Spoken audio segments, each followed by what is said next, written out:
Why you sound so shit? I just wanted to see You're- if Discord updated the issue of where if you have an audio interface connected to your MacBook, it can accept a fucking condenser mic.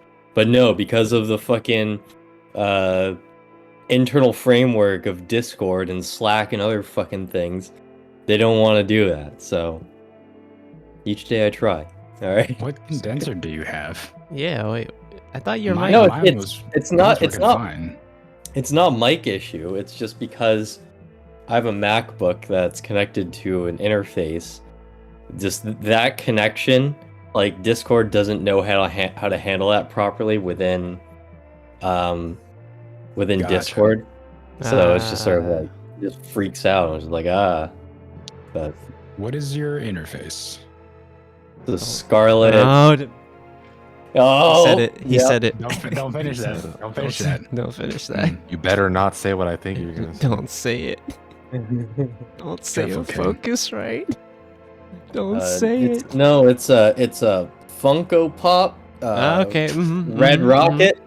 Red Rocket 18i20. I love that like that meme from like, you know, producers has like carried over into like general consumers being like, if you see this on his table, leave or whatever. Like those memes, and like people know. Blame the fucking like Guitar Center sales reps, right? Because like fucking, I remember walking into Guitar Center, getting my first audio interface, and I was like, oh, I heard this M Audio one's pretty cool.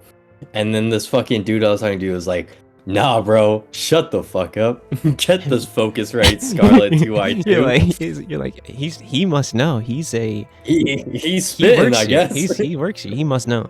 If the word Focusrite isn't followed by claret, I don't want to talk to you. Yeah. Oh man. All right, cowards. Last, wait, where's my wrap up? MagFest is done being. Last time on Tales of Arvyre, the party split up. Eldrita, Yori, and Velitha went to the Dezoran Manor, and Maros, Coot, and Emma stayed in the crossing. Elle was confronted by her father, Lord Ingen. He was angry about her leaving her cleric order and becoming an adventurer. But through a deep understanding of him, Elle realized that he was upset about something else. And he revealed he knew about his grandchild. One born in the province of Wei. He wanted to look for them with Elle. And with the mood changed and common ground found there, the group stayed the day at the manor and returned. And returned to the others planning Emma's weapon at Fletcher Smithing. James Fletcher told the party about his little plan to help them get mithril for Emma's weapon, a metal to bind the components that they presented before to each other. And with the only way into the mithril mine needing the help of the Thanes, the group recruited Galnord Thane, and with the incentive of paying off his large debt. Now within the mine, the party must search for rare metals. And that's where we left off. We left off right as you kind of followed this creature, who was revealed to be an Aramvorax, deeper into the mine. Bring you guys over there. That's what you see before you. I think the marching order was Yori in the front, Velitha,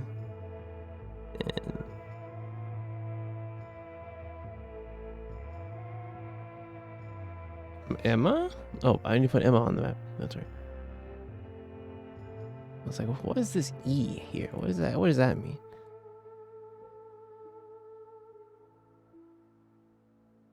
Emma next to Coot.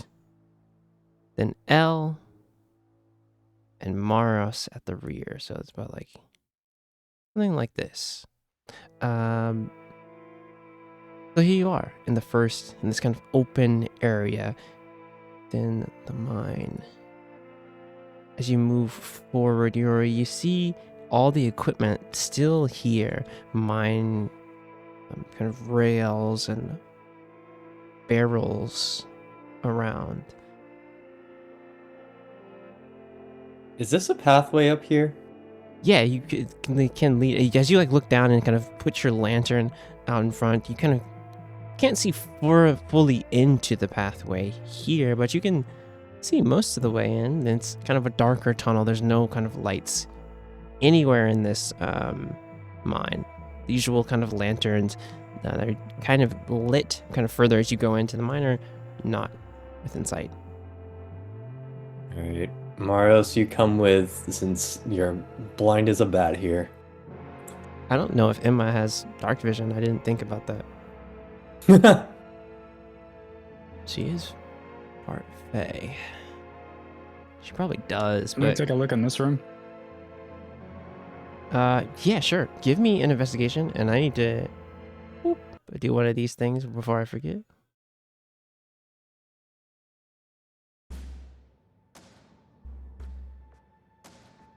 And an 11. Okay.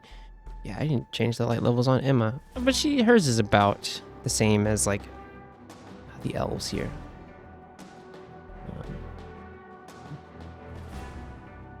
On an 11, heading into this area here, and it's strange because, well, not strange, your vision in here, you can see kind of most things.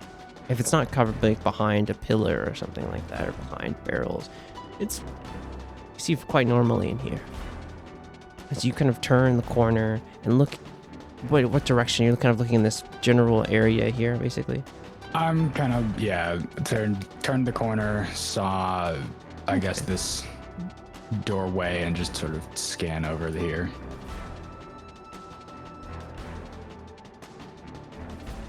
As you look over, you see the barrels and crates. Yeah, some open and some kind of broken. As you look towards kind of the south, you see kind of a place where there's like wooden planks set down, and a place where you seem someone could have like kind of sat down and kind of worked on the sides of the wall here to grab minerals. Copy that.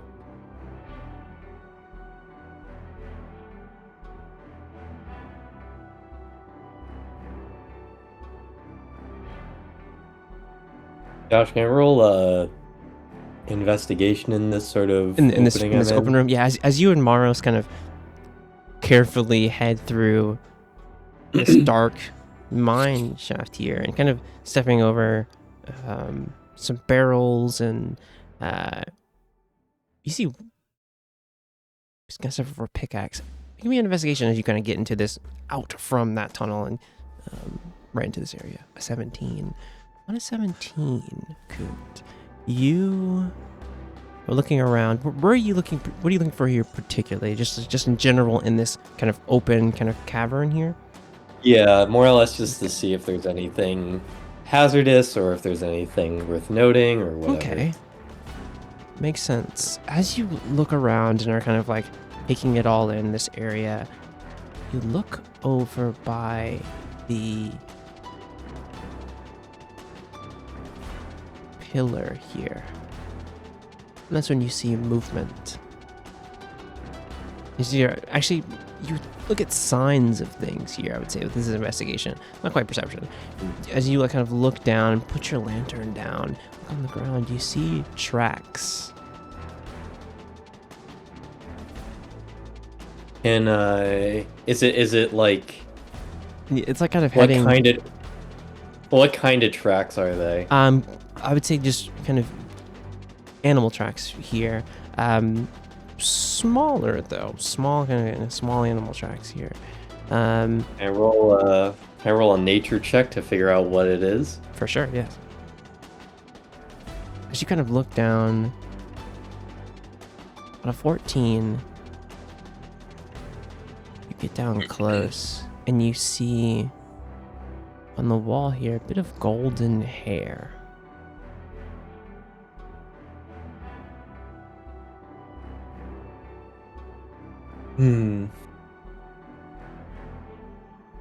Little golden hair. And near that, with that 17 investigation, you also see near this pillar here, where the tracks and like kind of golden hair are, you see claw marks and like a small kind of, not quite a tunnel, but like an indentation in this pillar. Like something dug through it.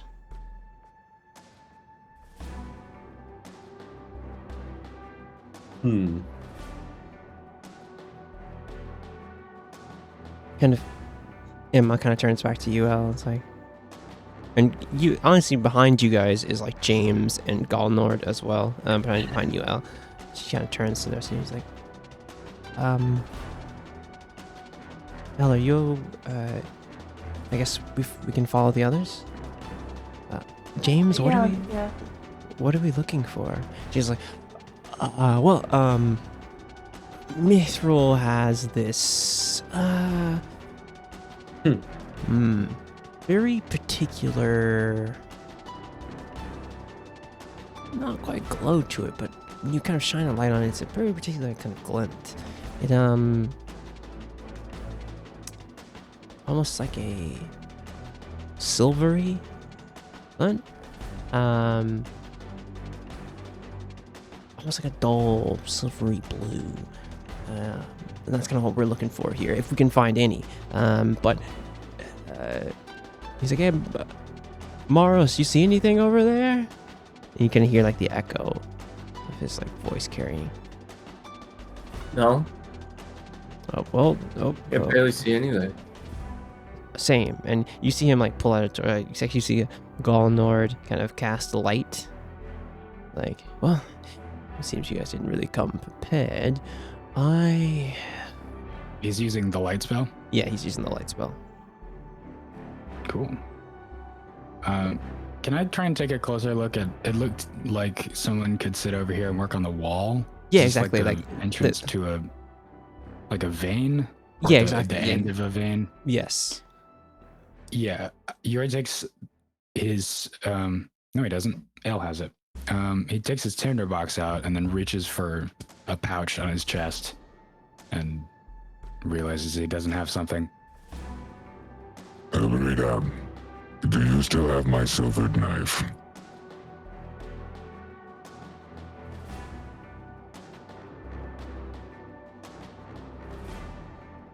And Melissa, you're Me? like, oh yeah, I think Yori was yelling towards you.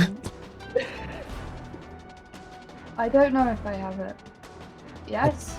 Yeah, I think he gave it to you during the fight with Murmur's illusions. I don't know if you gave it back to him though. I don't think so. I don't think so.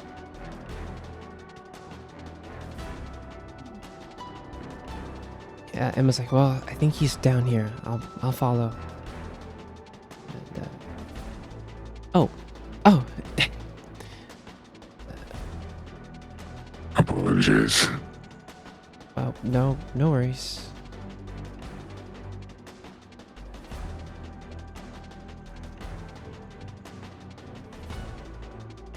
Hi.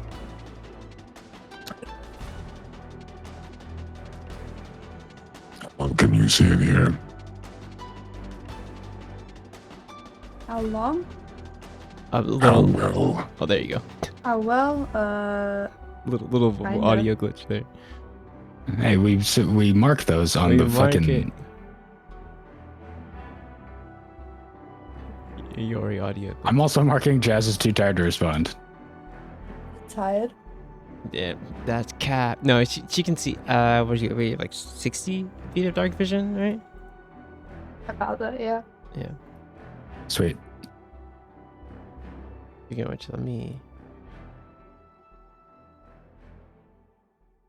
Yeah, Yuri will take the knife back and then flip it over in his hand and strike it against the flint of the tinderbox and take a quick like look around in the dark. Like, it's not dark for me, right?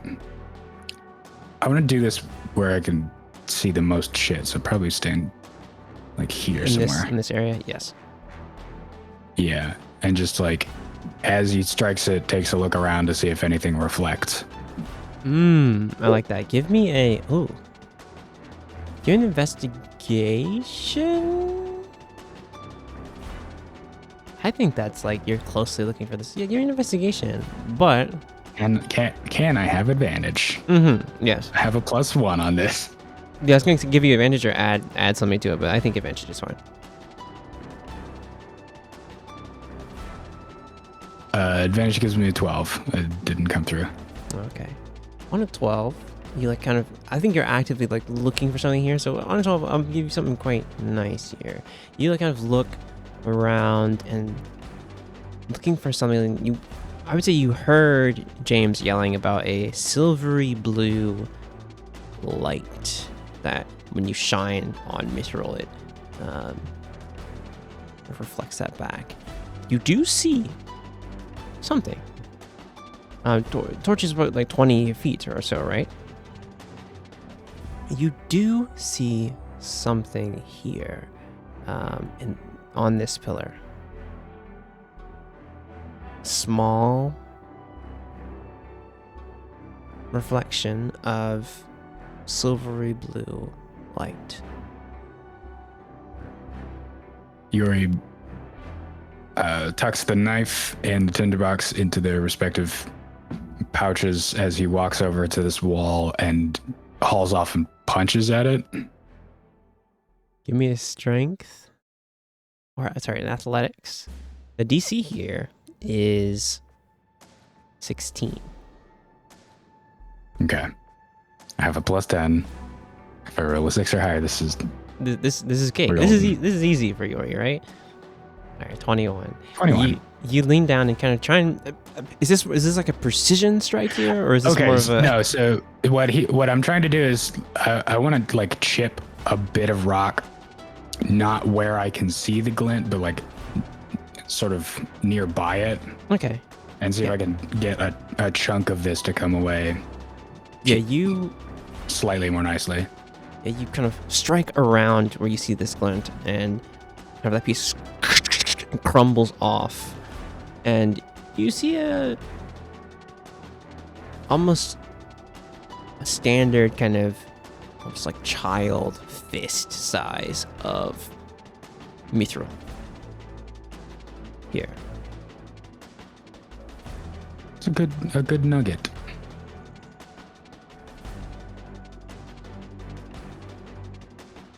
Come, friends, observe the metal.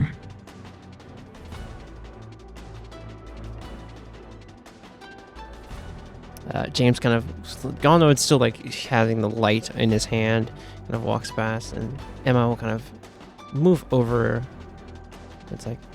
He's like, yep, that's it. That's what we're looking for. Hopefully we can find more than just that, because it's not going to be nearly enough. With what me and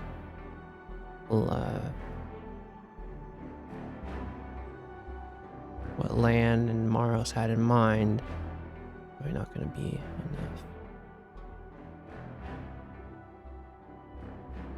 Veltha, as you get into this chamber, I need you to roll me a perception check. I got something better for you. I want to roll Arcana to see if I can sense Mithril. Like a magical essence in the rocks. It's true. Okay, yeah, I like that. Actually roll. +6. You suck. as you kind of Hey, look it's down, hard, bro. you've definitely heard about, I was you've read about like certain metals having like kind of magical properties to them. And mithril is one of those things. It's used in weapons, used in armor, used in a wide variety of like conduits for things. And as you kind of go and like kind of look and try and feel you do feel a faint presence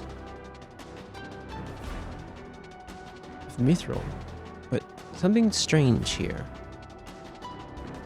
It feels like it's moving.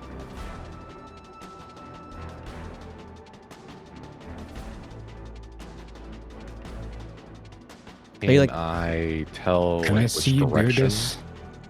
Yeah, that's You- what I'm saying. you- Like, would I like follow it with my head, right? Like, of where Yeah, it's like there's going? as you like kind of are closing your eyes, focusing, maybe like kind of bent down a little bit, you feel it coming from underneath you. And almost in this direction here. Actually, I'm sorry. Further down south, like in this corner over here, you feel that kind of pulse of something. Okay. And yeah, you can probably see me do this, but I'm just gonna walk over there and like try to As you sense walk it again. over, you hear a pop, like a push of dirt slowly. Where would I hear this on my way over? Yes, on your way over. So about Like- about like here. here? Yeah, exactly. About here. Okay, I'll stop when I hear it. And I wanna maybe not Arcana again because I would already be actively doing it. So whatever happens, happens. You see the creatures that you read about. Small. A small Arvyre cub pops up, looking around, and you see in its mouth a. If I describe that one as like a small nugget, this is a considerably large chunk of mithril. And from what you learned and what you've read before, you know that Arvyres love rare metals and gold, specifically. What you see in his mouth is this shining, this kind of dim, silvery blue, the size of adult humanoid fist in its mouth. Actively kind of jaws struggling to keep it in its mouth. As it's looking around, roll me. It doesn't seem to notice you yet. Doesn't seem to notice you yet. I want to do something. I want to use Mage Hand and try to take the mithril out. Yoink it. If it's that small that I would be able to do it. Mage Hand Is can it hold. less than 10 pounds? Is it less of- than 10 pounds? That's the question to you. Yeah, I It don't know how, is. because I know mithril's light, right? It So- is. It is quite light. So that's gonna be your call. But It should be. You know what? What is here is about that size. About approaching that 10. It is almost exactly 10 pounds of mithril. This is a cub, so Does- and only does one. Mage Hand say anything in the spell about items being worn or carried? Oh, it does say something about that, right? Pop it let's out see for what me. it real says fast. exactly. Yeah, I'll pop it out. I think it.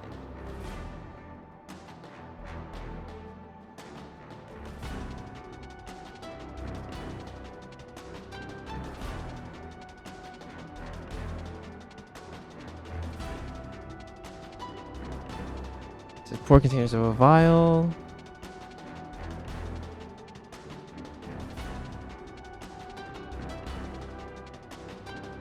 The only thing that would make me question this at all would be can't attack.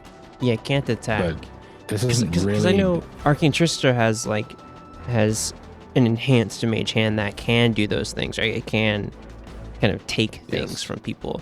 I don't think this mage hand can actively take it from him because how he's engaged with it here. If this was just a mithril, like if he dropped it somehow, you could definitely grab it. But how it's Right. currently being held in the cub's mouth, it'd be very tricky to try and grab it. I will say I can allow you to do so, but you would have to roll an Arcana as well as Arcana here, and it'd be decently tough to do so. That makes sense. I would either have you roll an Arcana to make it well here, or an Animal Handling to kind of add to the success or the failure of this mage hand. I would like to Bane or Bless? Bane or Bless? I think I'll Bless Velitha before this happens. Sure. Yeah, you see Velitha stop, and I would say that you can see that you see the movement of this thing, and you see it kind of looking around. Hasn't noticed you all yet. And yeah, you quickly bless Velitha as you see them stopped here. Yeah, I'm gonna bless Maros, Velitha, and Eldrita. Kook, are you stepping forward? Yes. I need you to roll me a stealth check. Yes, sir.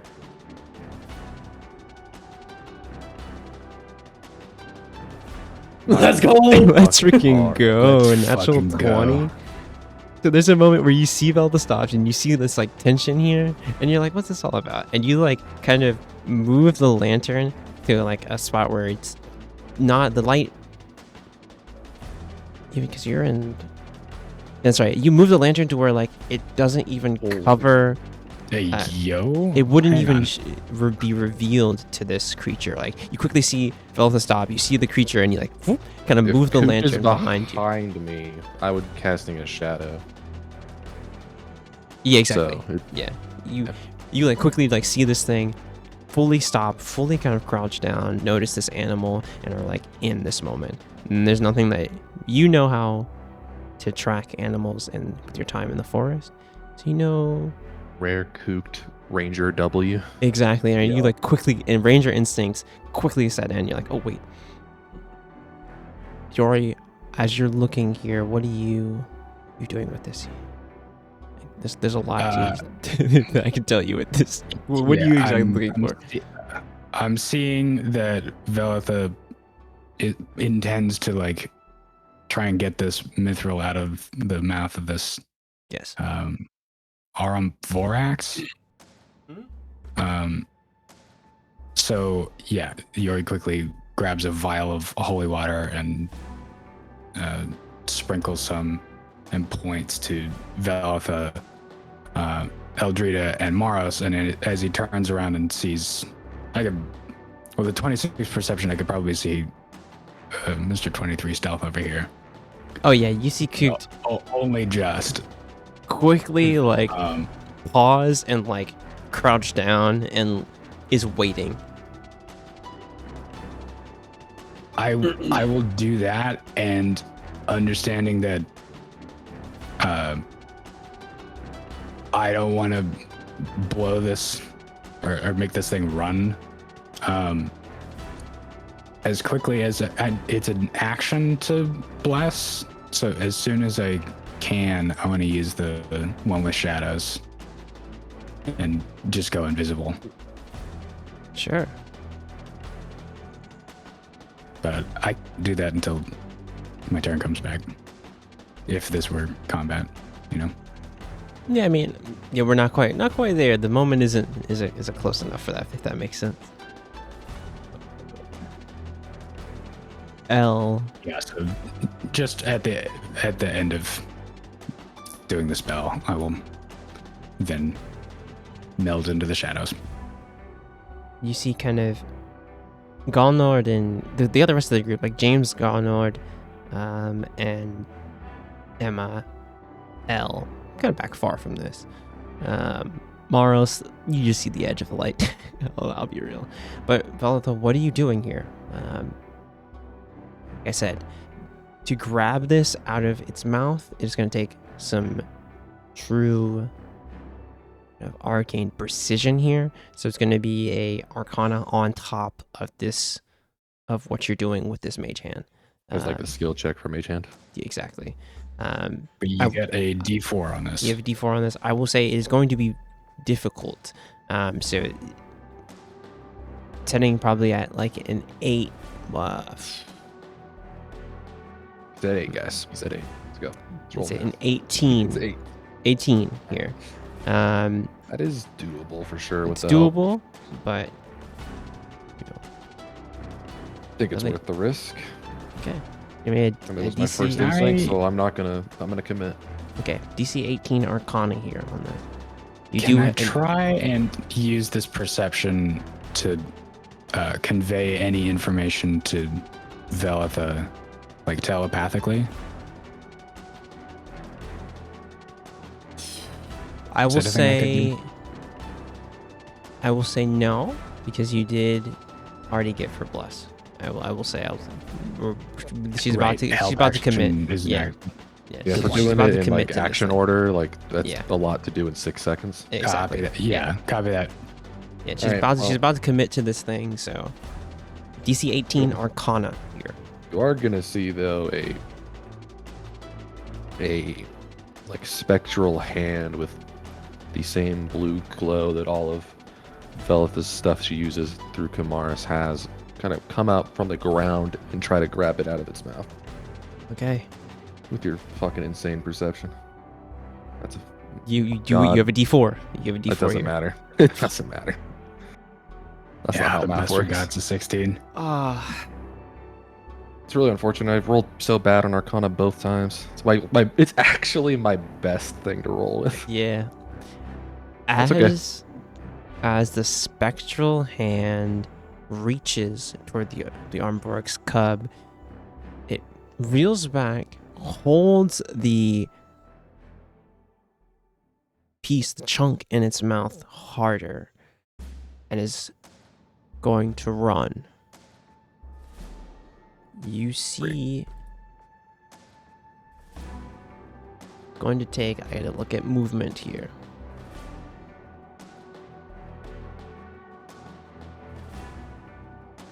Okay, is going to dash and move 60 feet. Can I Can I use shove it? Can I shove it prone? Is it gonna run around my melee range? Yeah, it's gonna try and run. It is small. It's gonna try and run past. Actually, yeah, it's gonna try and make a trajectory kind of. Hold on. I can just bypass all this. Can I use locate creature on this thing? I was about to use hell like an yeah. object on the chunk. Yes, you can. You can do that. What's the okay? That So is yeah. good. 4th level. Hell yeah. Is it just a target creature, right? I believe so. Creature you can see within as Nearest long as creature. of a specific kind, Mhm. as long as you've seen it once before. So 4. Okay. Yeah. So how does it look? How does it look when you cast locate creature? Like what is it? What is it? Basically, when as soon as I cast locate creature, there's like a trail of like sort of illuminated dust that sort of just trails behind the creature. Oh fuck. And so basically, as it's That's sort of good. going through the dark, I can see it bobbing and weaving and taking zigzags and all that sort of shit. Yeah, and That's it just does do that kind of pattern. It notices you and it sees you all guys as threats, and it's going to take a very like weird pattern to kind of circumvent, like move around you guys. So it's gonna kind of go like here, and then kind of go up here, and it's gonna try and run deeper within the mine. But you have completely locked onto it. Yeah, I'm just like, all right, here, follow me, everyone. we'll just It's follow where only this going to thing be able goes. to go 60 feet, but honestly, roll me. You have its location, but roll me in athletics. To kind of try and catch up with it. 19. You're able to. You know where it's going, So you're able to catch up with it. As you kind of get it within its range, it's looking. So you don't see it's kind of looking for an option here. In this moment, you have an opportunity to try and either grab it or maybe kind of grab the piece out of its mouth here. Whatever you choose to do.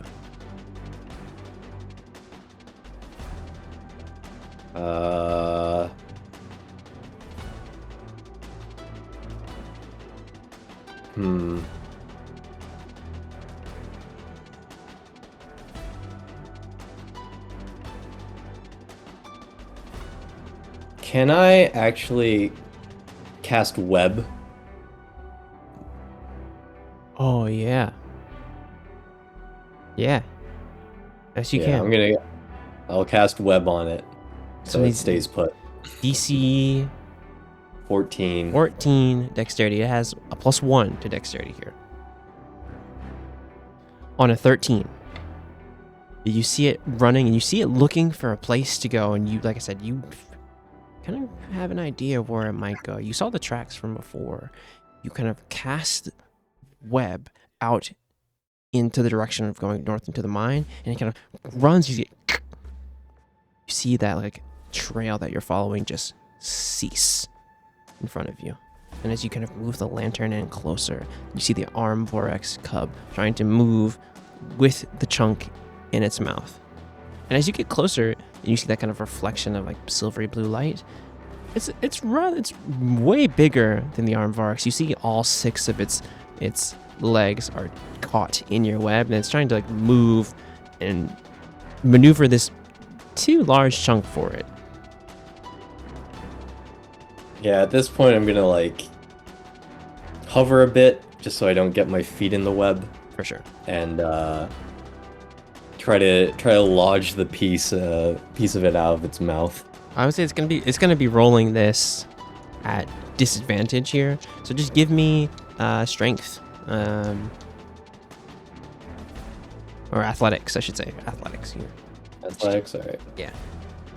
7, like I said, it's rolling at disadvantage. It still is holding on to it pretty tight here on a 15. Holding on to it pretty tight, not wanting to let it go. You're the one who rolled about these things. You've heard that they really like these rare metals and gold as well.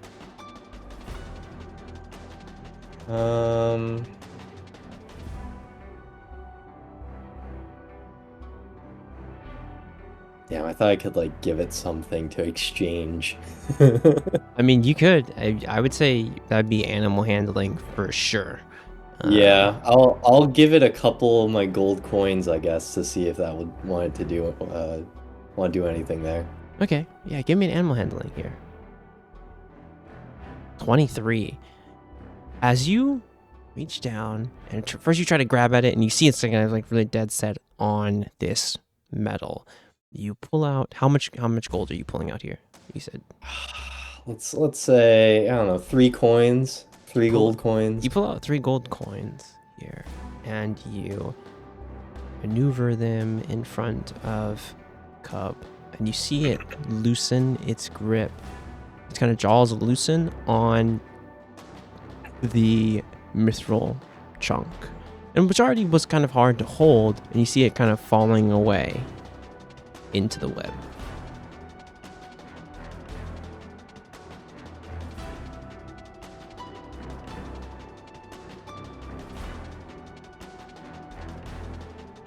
But the mithril is falling into. Yeah, the mithril chunk is kind of, you see it kind of, it's loosened its grip, and it's kind of slightly just falling out of its mouth. Yeah, I was at looking at that the point I'm just gonna. Would I'll grab it. would you have used web knowing that it would drop locate creature? Well, the thing is, it's like, So they're both The concentration. they are concentration, that's right. yeah, well, yeah, I sort of knew. Well, because the thing is, right, is that like, by the time it sort of stopped moving, right, and trying to figure out what it's wanting to do, I see. then I sort of used web because there's at that point locate creature is kind of pointless. So Yeah, you had now a it's general idea of like Yeah. there was only a couple options for it to do. It very well could have burrowed, but it seemed that you caught it just in time. And as the mithril chunk is falling out of its mouth and it's like looking toward the gold, what are you doing? Yeah, I'm gonna take it out of its mouth. Grab it, you swap out the gold and the mithril chunk.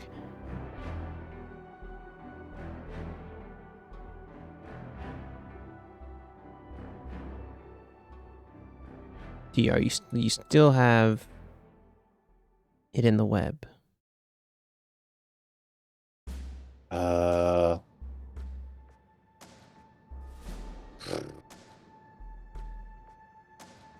I just use my talon to like just sort of cut it out of the web? Yeah, sure. Does web do the webs have an AC? Right?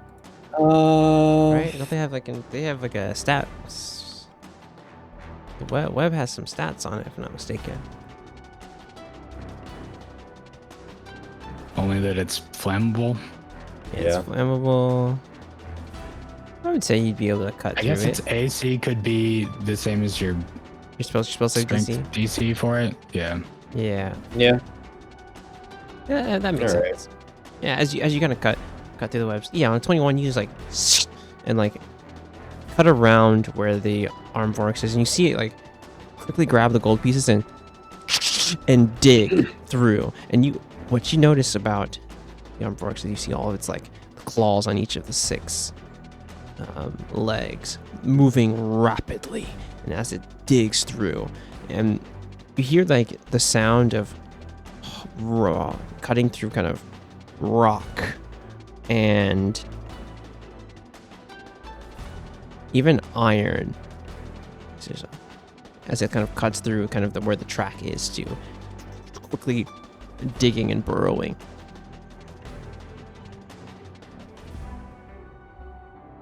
Jesus.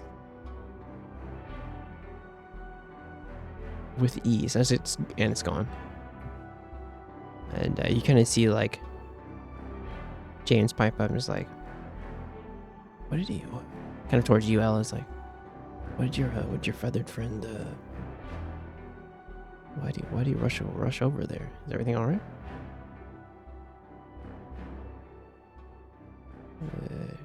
I guess we can like look over and check it out, but. And you see James. James will kind of walk over toward you, and Emma's like, "Oh, let's see what they're getting into." And Okay. he's like, "What do you have there?" As he's kind of bringing over his kind of small torch. Cooked, right? What? Yeah. Whoa, that one's pretty big. Yeah, let me. You see him like kind of grab it, and, like look over, and he's like, "This could work. This is kind of about the size we need, right, Maros?" Or What are you guys making with it exactly? and you see Emma like, I'm trying to look at it because I haven't really been able to see it yet. yeah, he'll move over into the light. It's like I said, about the size of your fist. Chunk of mithril, much bigger than the small piece that Yori pulled out. This is like probably, yes, it's about a 10-pound piece. A 10-pound piece of mithril. It's like Yeah. quite large, right? Is this? Yeah. This is kind of what we're working with, right? And Yeah, Emma's like, as you kind of said, like, what are you guys making? Like, I'm not sure what the Fletcher brothers are going to be making per se. I gave them I have an idea. my thoughts on what I might want, but I'm leaving it to them. I gave just a couple of ideas.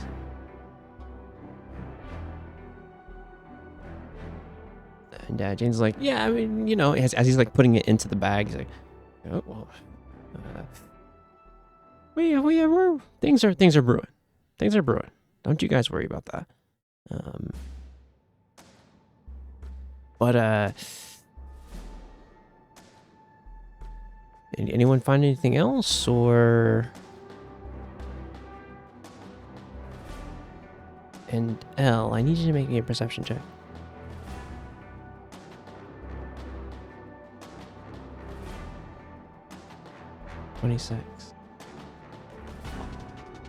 On 26, L, as folks are around here talking and, you know, discussing ideas, you hear it.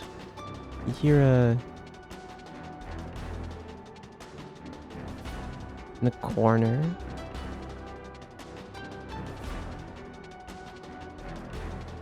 Here. You hear scratching.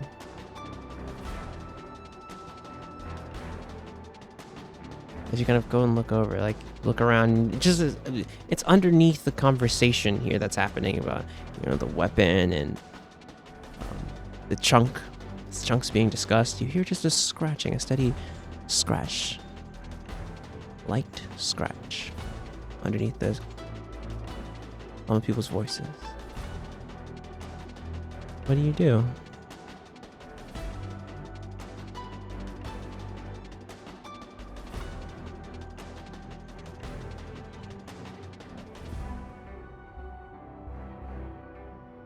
You see James like, yeah, well, this is about the right size that we need, probably going forward. I'm not sure if we can get a couple more of these, that this might be enough.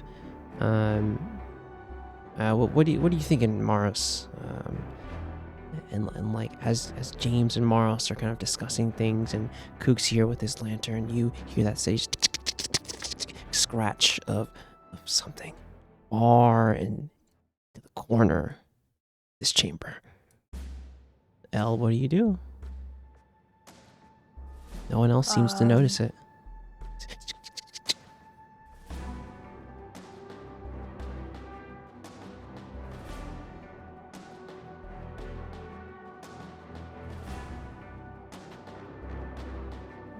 If no one else seems to notice, then I'll just tell him, I guess. Yeah, sure, go ahead.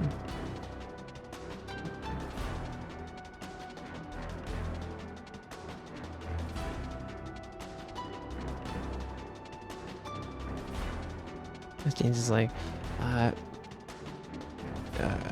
Kook, did you find it? Kook, Yes. Veltha, Yori, right? I think I got that. All right. Did you guys find anything else, or any other chunks of any kind, or? Well, I'm now short 3 gold, but You're short That's- 3 gold. yeah. What would you? Let's do 3 gold in here. Yeah, we're kind of in a mine, and you're gone with like 3 gold. You spent 3 gold in an abandoned mine. Interesting. Yeah, well, that's how I got this mithril. You know, it cost me 3 gold. Seems like a steal. On you kind of gone there doing the math in his head, like. Where do I deposit my 30 3 cents. gold? That's like pretty good. That's an insane return. Yeah, it's Exactly. it's quite an. There's this For the low price of free. Because we're using it. As like Emma looks over to you, Elle's like, "Is everything okay, Elle?" Yeah, it's just been a long day. You keep looking over the wall. What is it? I need a perception check from Koot, Maros. You guys are closest. I need a perception check from you two. It's gonna be hearing, so a 7 and a 9 do not do it. 7 It's and dark. a 9. It's dark. You look like Yori. You see the concern of Elle and of Emma. Like, what is she being weirded out about? And Koot, you're like kind of look over your shoulder, and you're like, yeah, doesn't seem like anything. Maros, you're too busy with James, like kind of talking about the return of the mithril. Like, that's kind of crazy. It's like not quite market value. It's like, James is like, yeah, they made a killing, like before, your father, and he's talking to points out to Galnord, before your father took over Butcher's Crossing, his mind was kind of booming. Obviously, a lot of people blamed your father for Garland's like, don't blame my father for the people always blame him for everything. They say, Yeah, I when he blame him came to for a town, lot of things personally, but I Well- mean, it's just kind of factual. But just because he managed the town and then the mine dried up. I don't know if he managed the town as much as he was just kind of like a, kind of a face for the management. And you see, like, Galnord doesn't. You think a different Galnord would have tried to fight you on that, but you see, kind of like him, kind of scratch his beard, and he's like, just kind of stays a bit quiet, like, you have a point. He kind of like starts walking kind of fast you two in this direction. El, you still hear it. Now it seems louder.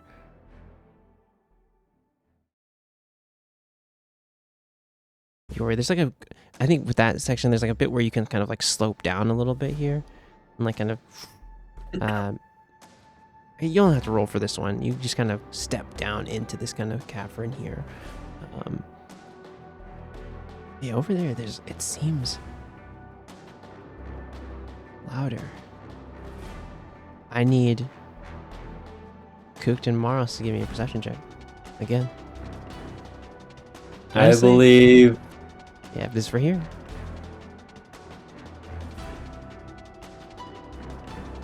Okay.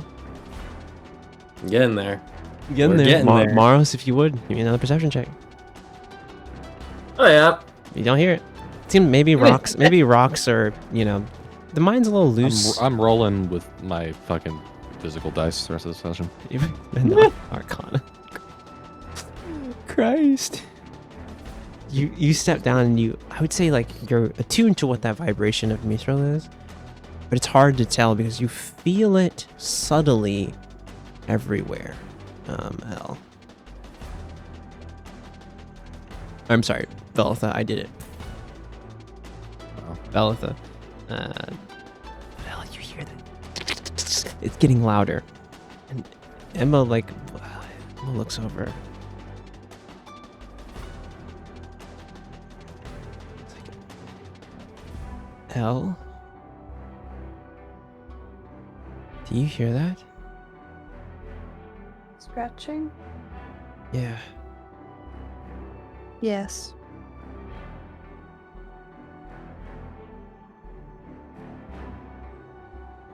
You want to go check it out, or?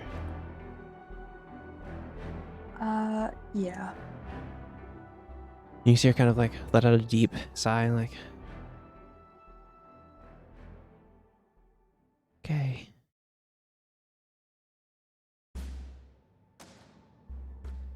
No, I gotta say something and not crack myself up by doing it. Well,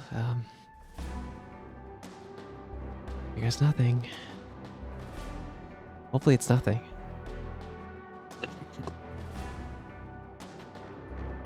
Oh, nice. Somewhere someone adds a coin to the BTO jar. You hear a clink. Clink clank. This is Cooked have it. Cooked has it, right? Yeah, I gave it to Gil. Yeah, Cooked. You definitely hear her say, I hope it's nothing.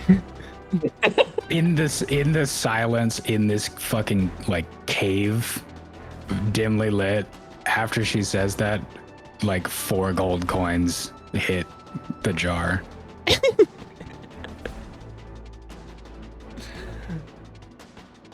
All right. Lead the None way. of us Lead say the a way. word. Lead the way, El. Hmm. You hear the sound coming in this direction, Humming.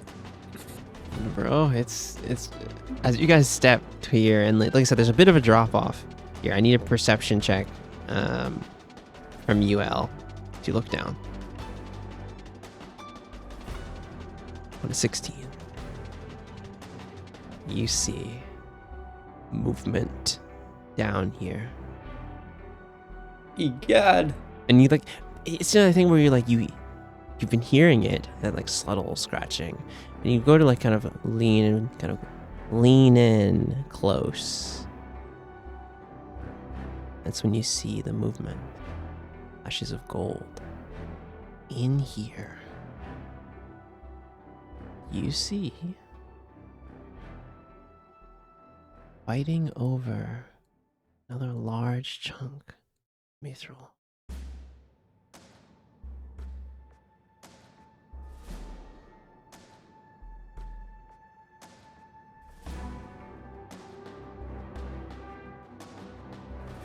Three Arthurx cubs just kind of in this corner fighting over a large, same kind of size chunk of mithril. What do you do?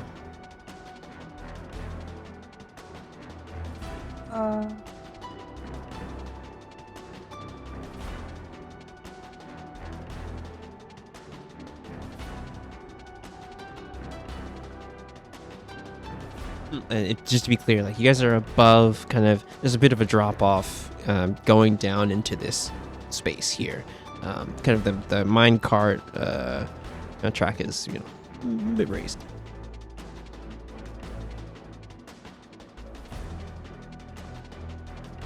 You see it? Am I like, what do you see, El? As she kind of goes to lean and look down as well.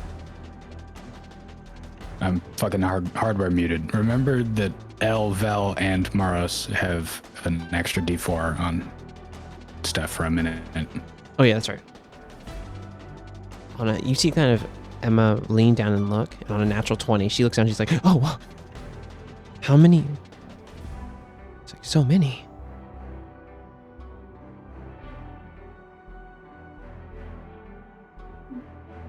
She'll kind of look over and look toward you, El, like, do we try and take it from them? And I would say this one is probably about like a, just to be clear, this one is probably a little bit larger than the one that, yeah, actually no, it's about the same size. It's about the same size as the one that Valtha just grabbed, or Cooch just grabbed. Maybe a teeny bit bigger. These three are like actively trying to like pushing each other out of the way for it, and roughhousing basically. I don't think I feel very comfortable picking up anything like that. Are any of these holding mithril, or is it they're just sort of in front of it? Yeah, they're in front of it, each trying to kind of claw into it as the other one's trying, pushing them out of the way, fighting over food, basically. But you know that if one of them, if Cooch, you've seen how sharp their claws are. Claws can cut through hard stone and metal. Although you know this from just reading about them. If they get their claws into this, and you know what?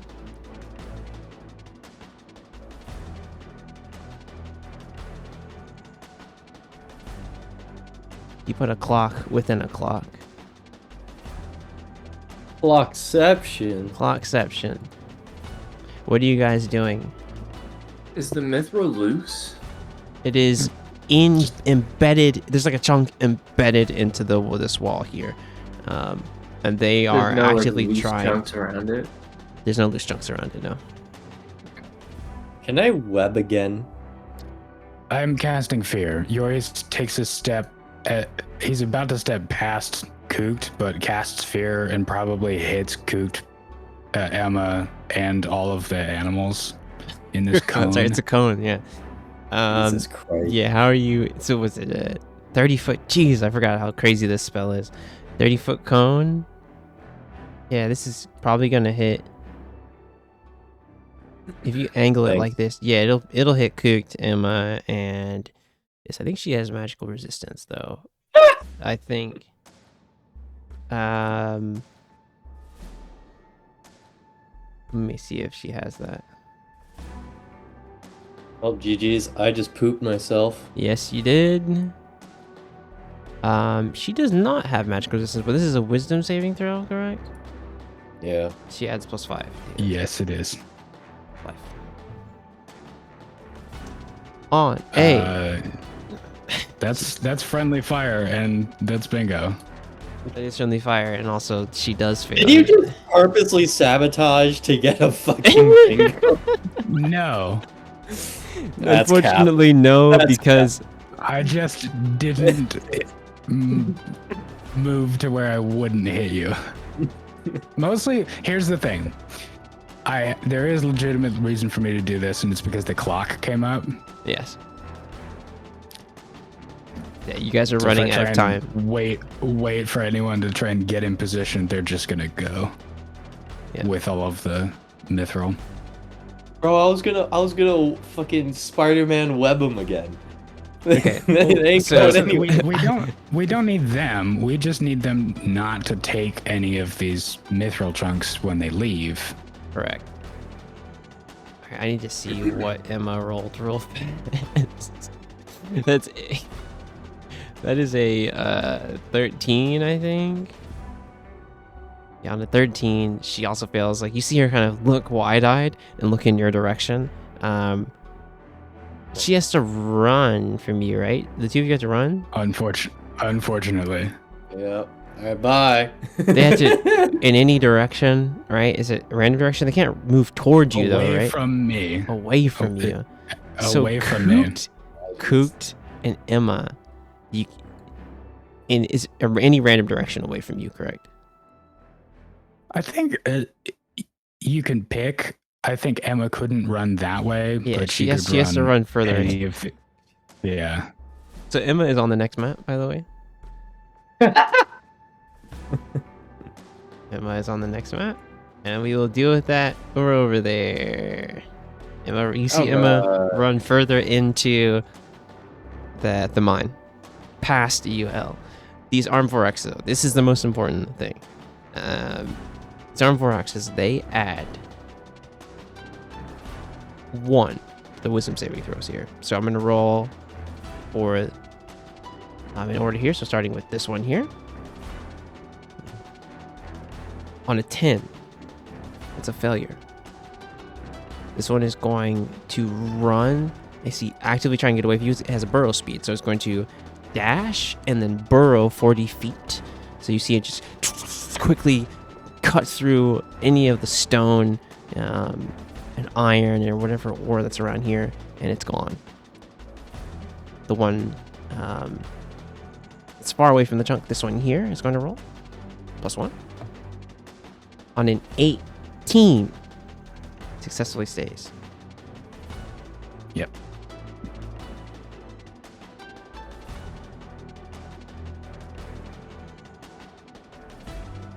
So The one- he's saved. The spell has ended for him. Yes. There's no. Now the one closest to the chunk here that's embedded into the wall.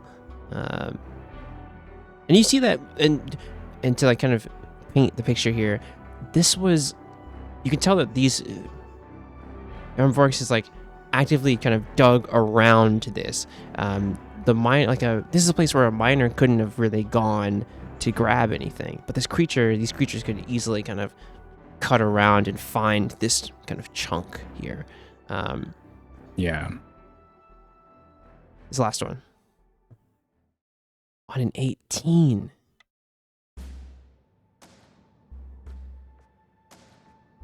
They both save.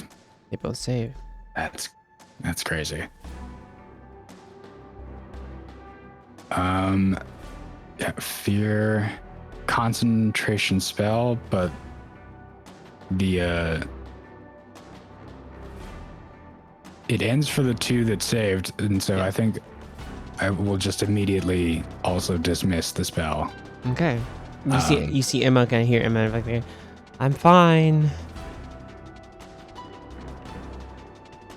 She's like far into the next. Yeah, Yori dispels it by looking in their directions and shouting. Do not be afraid. Too late. Yeah, I guess I Morris, you know. run toward you where your light is. Yep. There's 2 armed vorexes down into this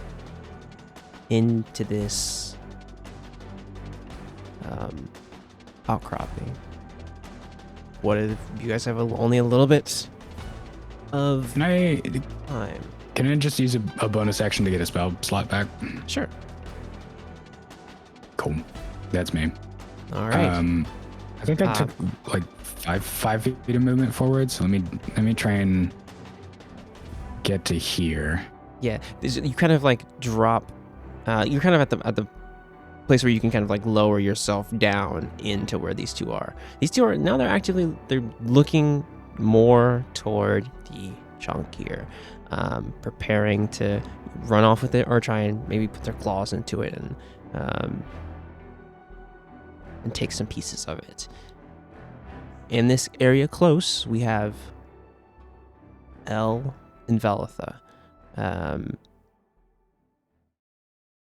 Either of you guys can decide what you want to do here. Like I said, we're not going to quite roll initiative here. Well, honestly, this is that kind of moment. Both of you guys roll me initiative real fast, and we'll see kind of what you guys want to do here. And I will roll initiative for. I should probably have the turn order out here.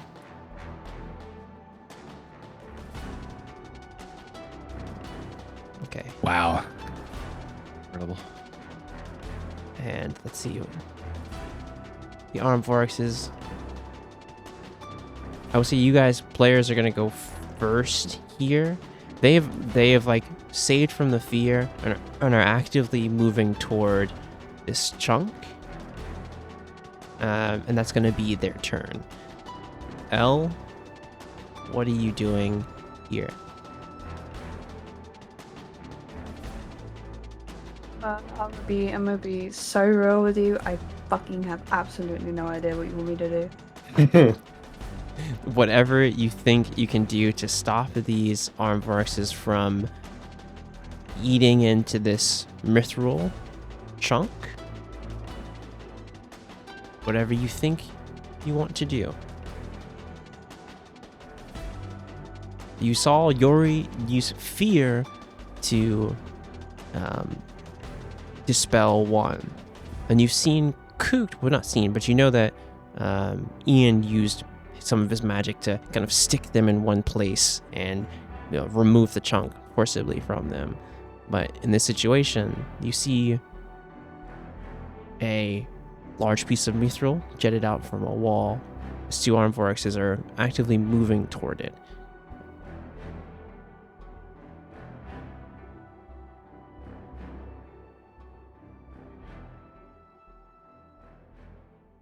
You would do what you will. Listen, I don't think I have anything that doesn't fucking kill it. So I mean, like, I don't know what. I mean, you can always just forgo. You can always pass. If you think you can always pass and give the help action to Velitha here. I'll do that. For whatever you want her to do here. So I think that does happen. Like you look into it and you're looking at your ice arm. You're looking at think about all the things that you could do in the situation. But you're like, these are only. Yeah, you know what?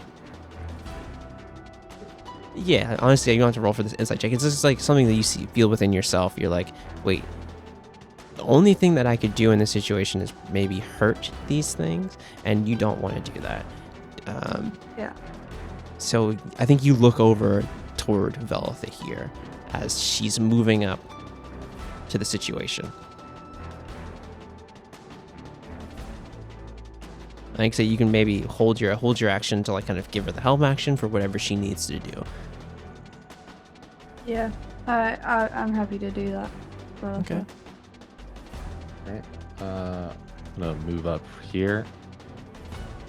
And I'm going to use a gust to try to push them up against the wall. That's away from smart. That's smart. They need to make a strength saving throw, correct? DC 17. 17. Okay. Will technically affect Yori as well. True. Let's hope he doesn't squish one.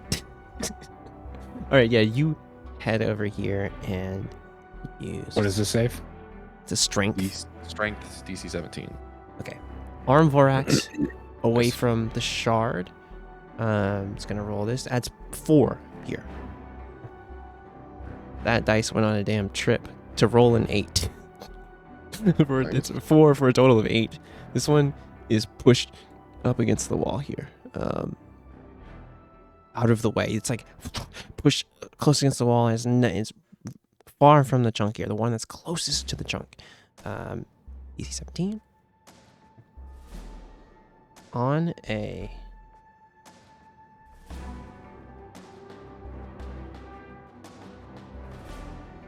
on a 13. Beats it, or 13 total? 13 total. Okay. On 13 total. This one is pushed. Yep. Pushed up against the wall. This one is also pushed up against the wall here. We'll set them there for that. They are actively being pushed by the gale here. Yori, you're not feeling that. These two are essentially pinned against the wall by the wind. You don't say that the tiny rodents are feeling the wind much more than the two-ton giant. iron-plated giant. Yeah, if Yori got pushed by it, it might have not been worrying about squishing them as much as like I went too hard. And they Exactly. just, They're just gone. Yeah. I think Yuri like realizes that there is wind, but it's almost just like, what's that sound? Oh, where are the rodents going? What the? Yeah, you see them like actively struggling, all 6 of their legs like struggling against this invisible force, like trying to look at the, hold on to anything. and then I'll just tell Yori right next to him, like, grab it. No shit. As you move close to where they've kind of dug out this large chunk, give me an athletics, athletics here. DC like 16 or Okay. so. DC 16. Bet. You reach in, like kind of, you see where their claws have like cut around. You kind of get that right spot and just pull it right out. Same, like I said, a little bigger. You see that there is like a claw or bite mark on kind of one of the pieces of it. One of them got a little antsy, I guess. 4. That's kind of, you can kind of see where the confrontation started.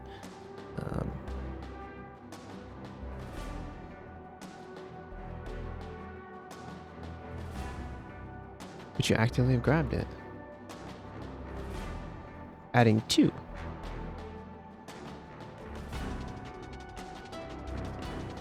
Do we have a bag for these? Oops, I did not mean to roll the token like that. And James is like, yep, yes. Yeah, we do have a bag for these. And is Gus still active on these 2? No, it'll drop. You see them like look around and dig into the walls here.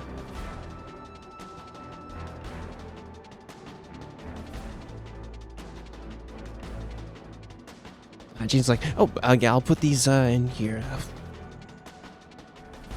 Told you. He's like, I told you guys, Arm Vorax is a good sign. It means that there's still some deposits that the miners didn't see, I guess. Coot and Mars, as you're over into this side here, are you looking for anything?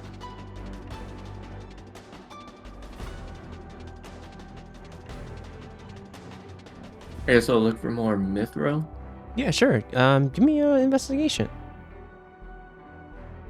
Or nature or anything like that.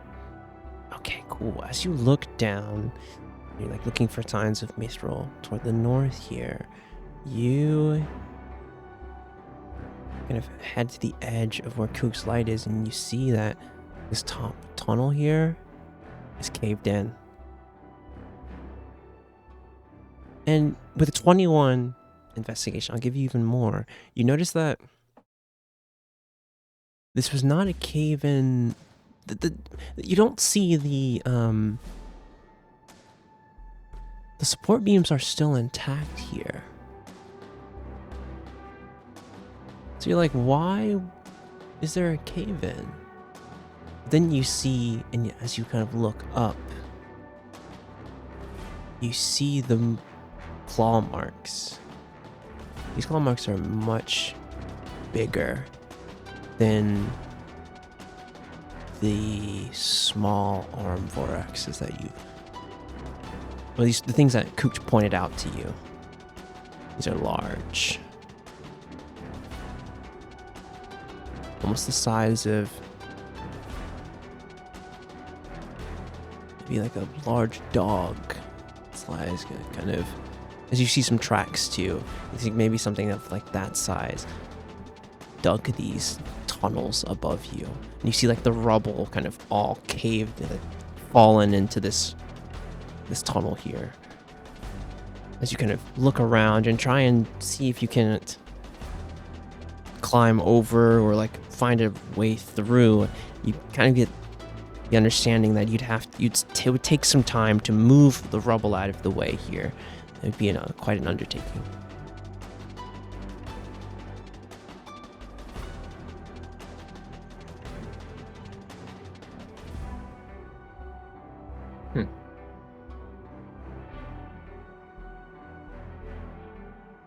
James kind of calls out. Galnode's still like kind of patiently waiting. He's like, "Are you guys finished in this area?"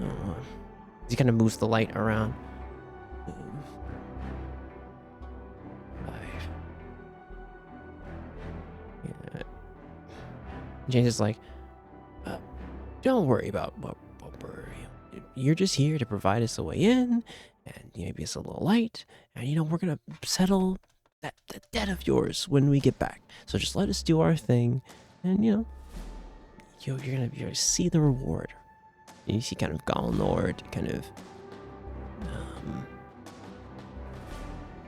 calm down a little bit. He's like, "Well, Maros, did you see anything up there?" Cave in. Cave in. Okay, well, just I guess everyone just be careful, be on the lookout.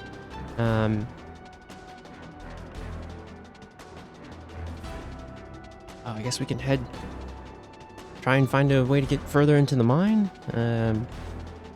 Maybe follow the tracks. We could maybe split up and try and cover some more ground, but you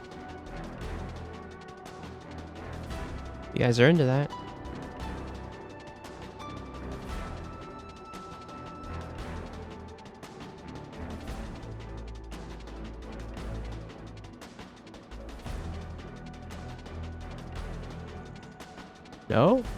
No one's into. Okay.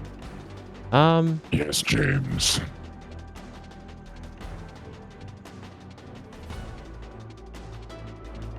Well, okay. We have 2 pathways. It seems like that are kind of clear as he like kind of moves his torch down. He's like, the one where the ladies are right now, it's pretty clear. And you see him move kind of further down here. He's like, and over here, as he kind of like walks across this. No, he doesn't walk across, but you see like there's a kind of a cart bridge over this kind of all this area here. It's like, and we have this bridge here.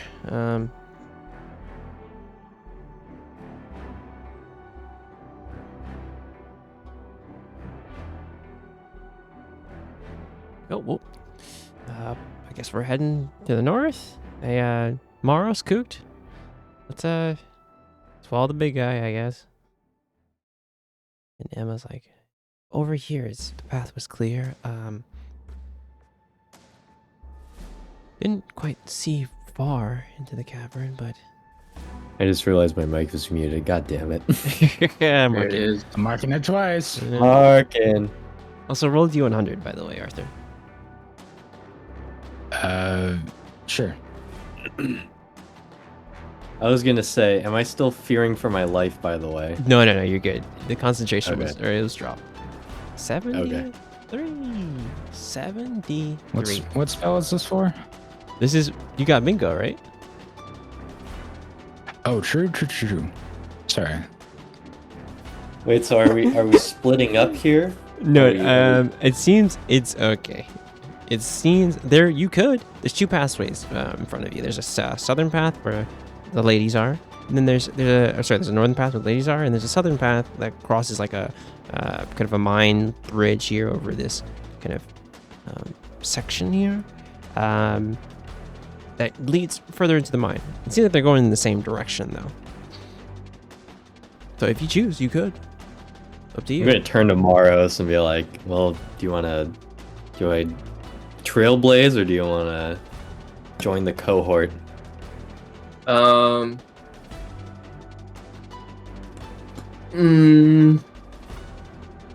Well, one of the paths isn't being occupied. Well, both of these pathways go the same. Like, it looks like they go the same way. So, I mean, it just depends. If you want to be cool and be different, you Yeah, know. let's be cool and be different. Let's be cool and different. Hell yeah. Yeah, you guys can head to the southern path. Go bring yourselves down there.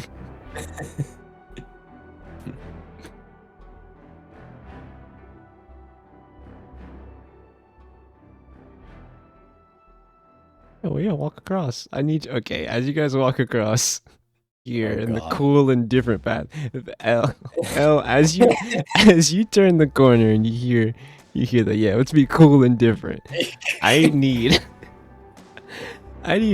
Maros and Cook to make me a dexterity saving throw. Oh no. So yeah, let's be cool and different. Could you realize it before you're stepping before Maros does, and you see I hear a snap and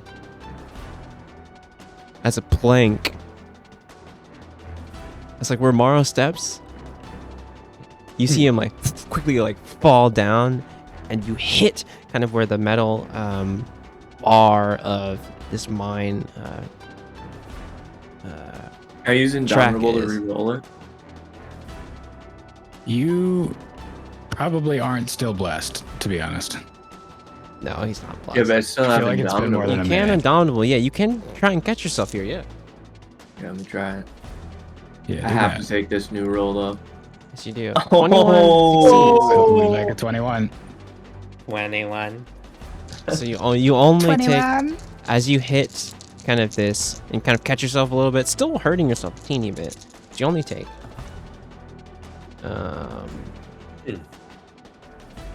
that is you're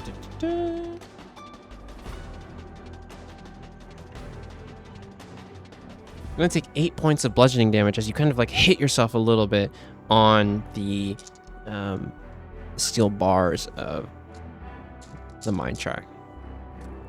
Dude, But- I'm imagining it where like Maros like steps and like the fucking he falls through, but the iron bar hits him in his nutsack. It's like, yeah, you like try to like, it could have been bad. You could have like hit your head, right? But like quickly with quick thinking, just like stepped and just hurt yourself here.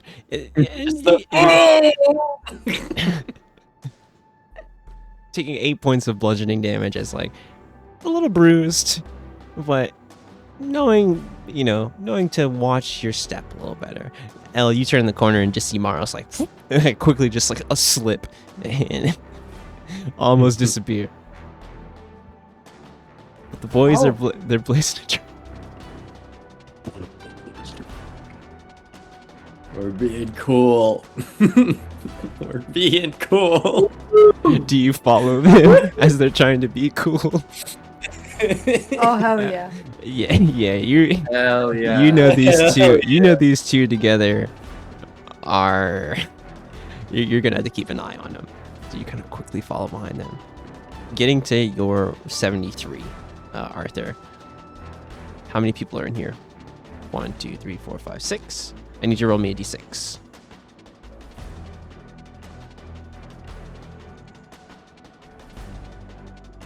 That's a What? 2. 2. IRL. Sorry. Yep, alright, cool. I did count it from Emma down into a circle. What it was is a random creature within 60 feet is poisoned for 24 hours. Yori is poisoned. Pain. I'm poisoned. Yes. Yes. GG's.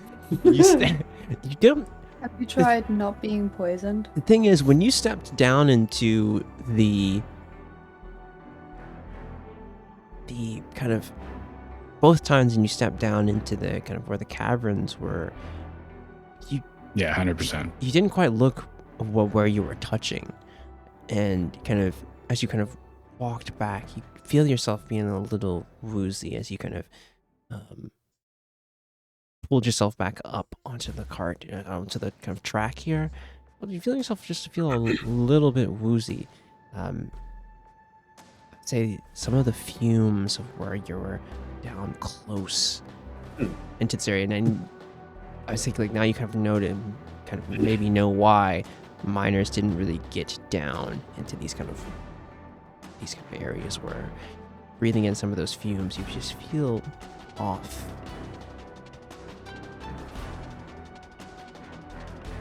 There is a gas heavier than the air we breathe. Keep your heads up.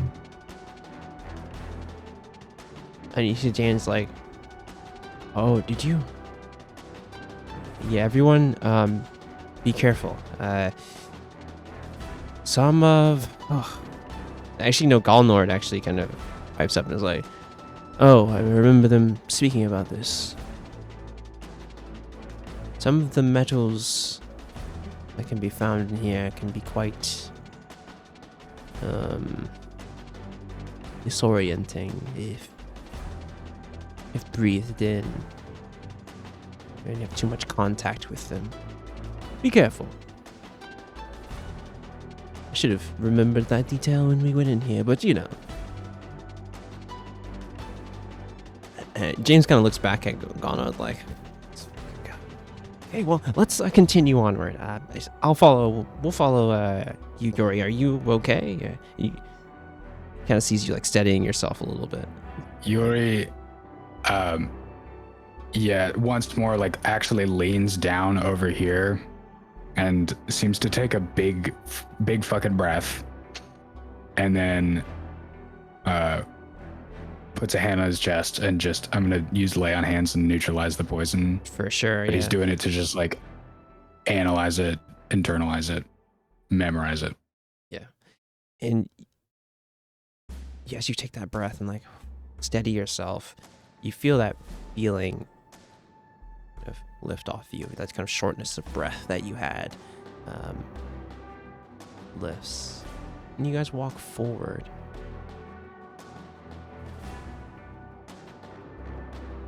All right, so Koot and Maros, if you would, right here. And the rest of the squad is going to be up in this area here.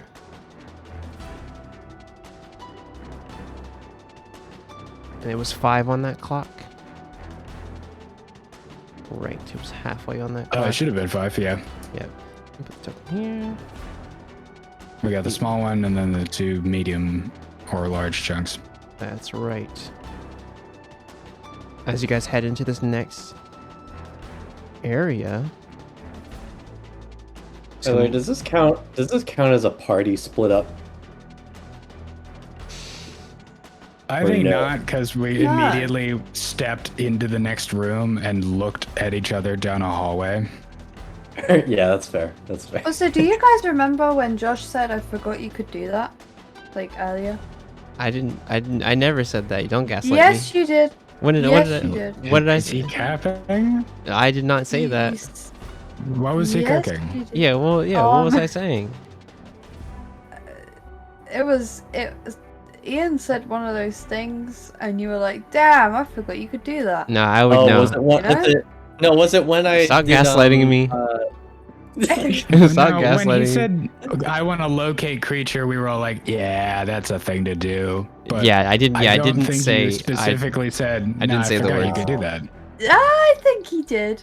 I'm getting gaslit right now. We're putting this is on. It's in the VOD. I'm being gaslit. That's all right. This is like one of those times where I wish like someone edited the VOD so that way they could do that sort of like black and white sort of like flashback type of thing to sort of like actually See if I said it's there. Yeah. Because like I might have said it, but I don't think I know when I say this. Gaslighting is Because working.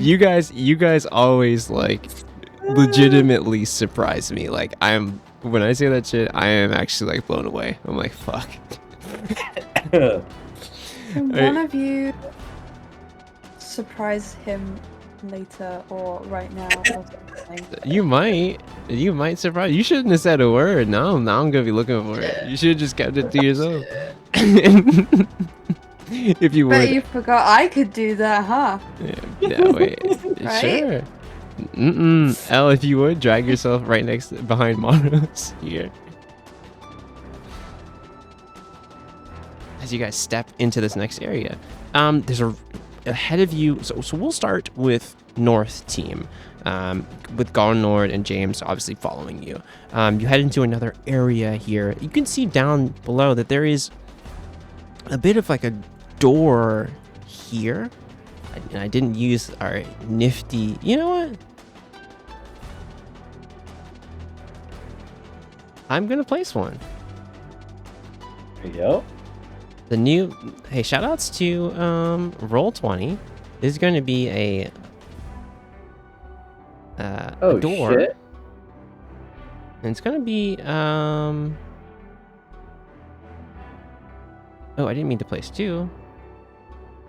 Stop.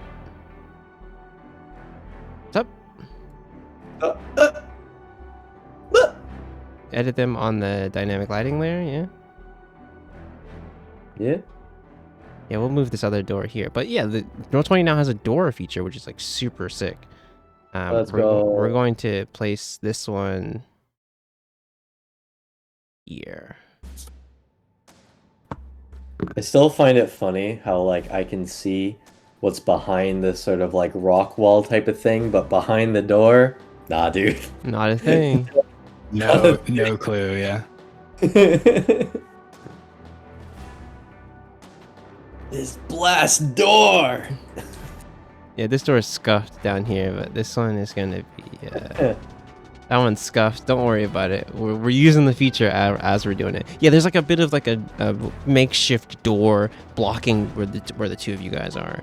Doors seem great if we had a DM that drew walls and sightlines. Yeah, hey man, don't worry about it. Don't worry about it. I'm trying my hardest. It's okay. I just wanted to use it because it was cool. Use the. You should actually try and put that shit in, because now that we've got all the light values figured out. True, that's right. Yeah, no, I feel like when I figured out the night vision stuff, it makes it a lot easier to. Well, I you know, mean, it for doesn't the have to be light lines. perfect. You just do it by the grid, right? Yeah. Because like even if you just say like, yeah, I can see up to this corner here, I'm not gonna be able to see through this wall regardless, so it doesn't matter. True. But yeah, that definitely is something that I want to do later on. Anyway, But yeah, you guys have.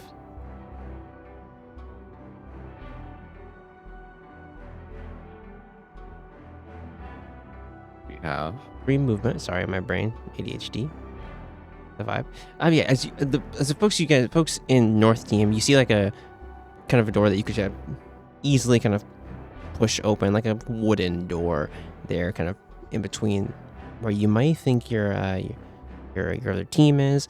In here, there's a bunch of different barrels and things. You see a mine cart, right where you stepped, Yori, like resting here. Seems still functional. Is there anything in it?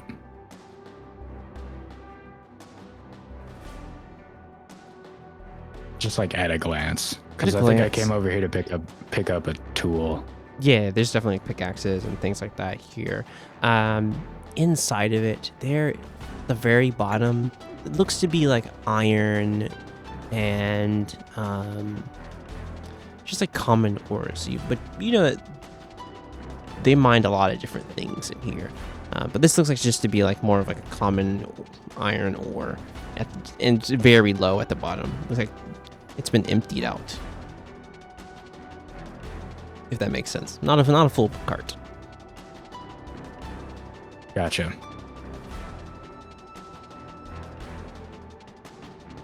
I'm gonna pick it up and flip it over and dump it out. Yeah, sure. You're easily able to do that. James kind of looks over at Evaltha like, he always do stuff like that? He's look, kind of grab and just carry a whole minecart over his head or something like that. I find anything in there? Yori? If you would give me a perception check as you kind of flip it over.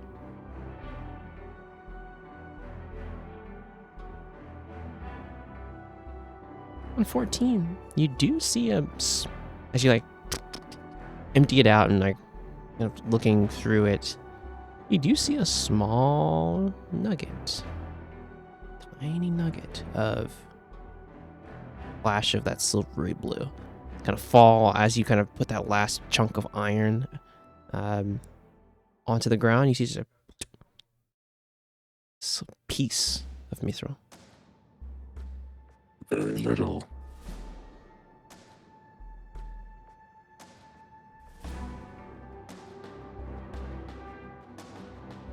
You see him like look over like, well, I mean, it's something, I guess. Every little bit counts. Every little bit counts.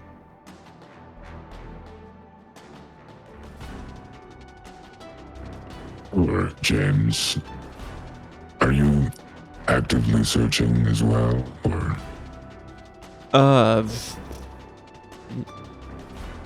Yeah, I put the cart on the rails, and wherever the bag of chunks that we've been collecting, I put that in the cart and yeah, you take it from all James. that and- we've got. Yeah, he puts it up. He's like, I've been looking, and what you do see is like there is not just the ones that you found. There is like a couple of nuggets, small nuggets here, but they're like not even the size of like they're like pebbles compared. They're they're tiny. Like I've found a couple things. It's like a handful, maybe like 5 really really tiny pieces. I mean, I'm just finding what I can. Walk away from him. Is he always like that? And Emma's like, no. Well, and you see her look at you, Velatha. Like, and kind of get a little quieter just so that you can hear Velatha. Like, Yori does seem like he's been a little more on edge than usual, right?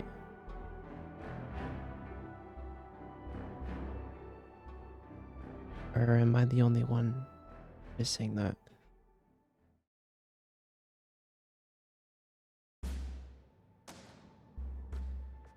She's like, she lets kind of Galnord and James kind of walk ahead as it's just you and her staying behind Velatha.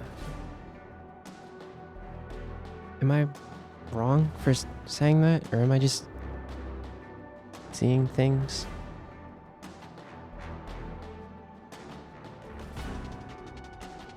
I mean, I see where you're coming from. Well, maybe we just keep an eye on him. I don't know. I kind of noticed in the past few weeks he's been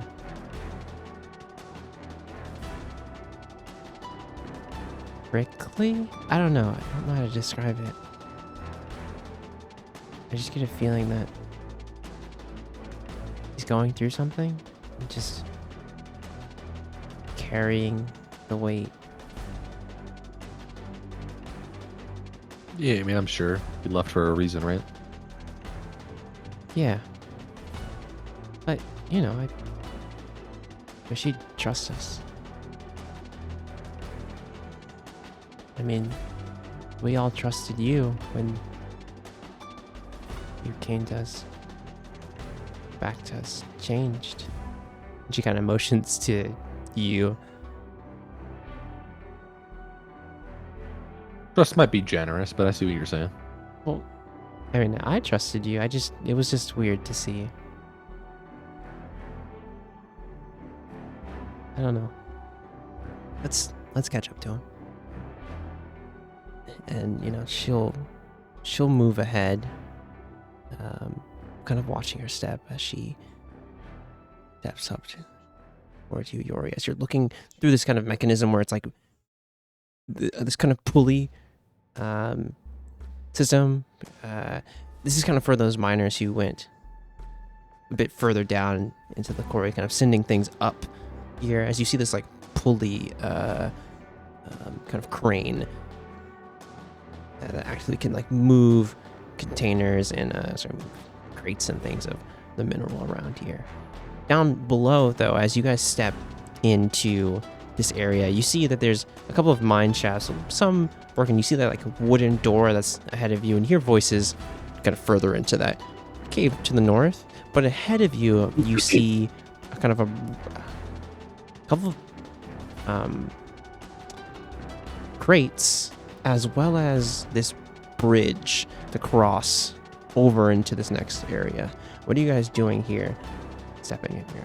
And you can see down below, I would say it's like probably like a 15 or even a bit further than that. This is like a 40-foot drop. Much further away than what was in the other room. Like 40 to 30-foot drop underneath you. What are you guys doing?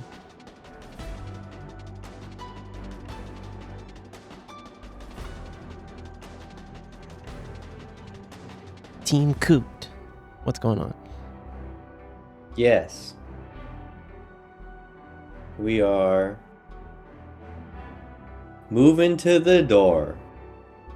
How are you doing that? How are we doing that?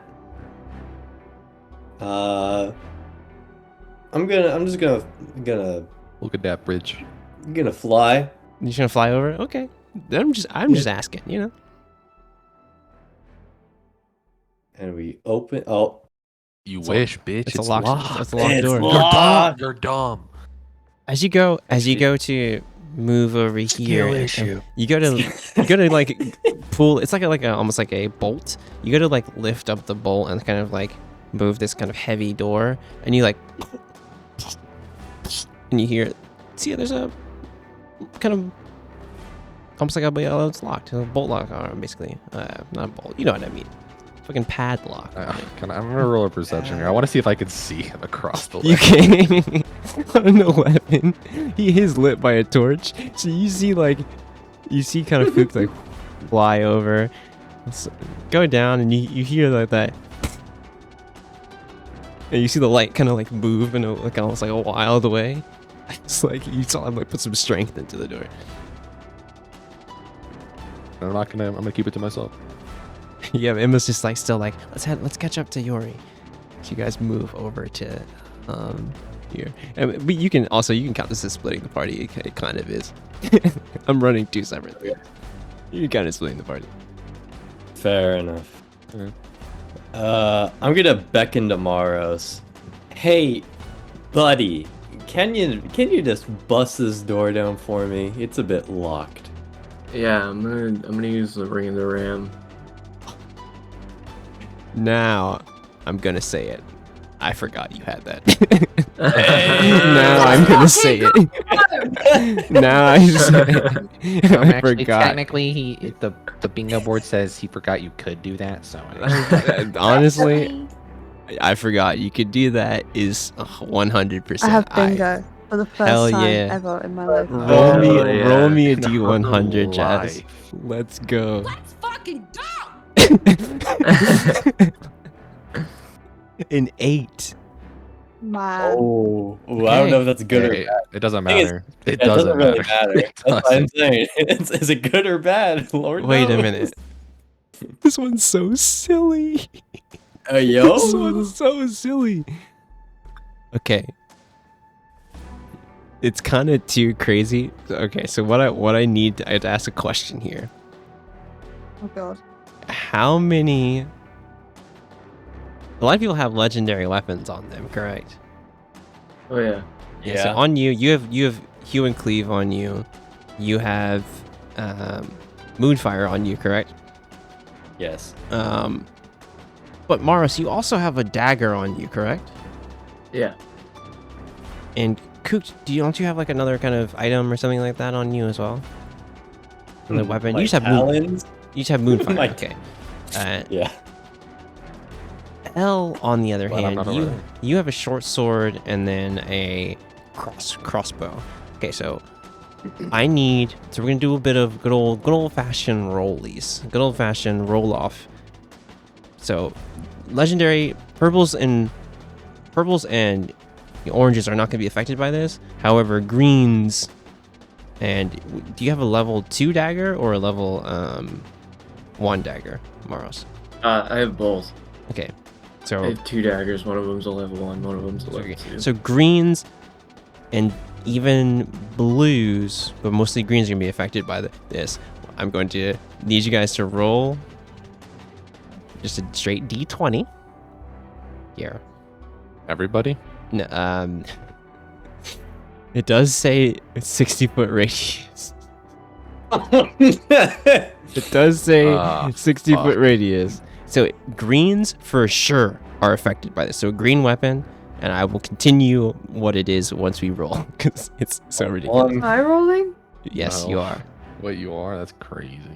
So I'm glad I know. Whoever, Oh I'll still fuck roll. me, man. if you have a green, it definitely is affected by this. So you will have to roll.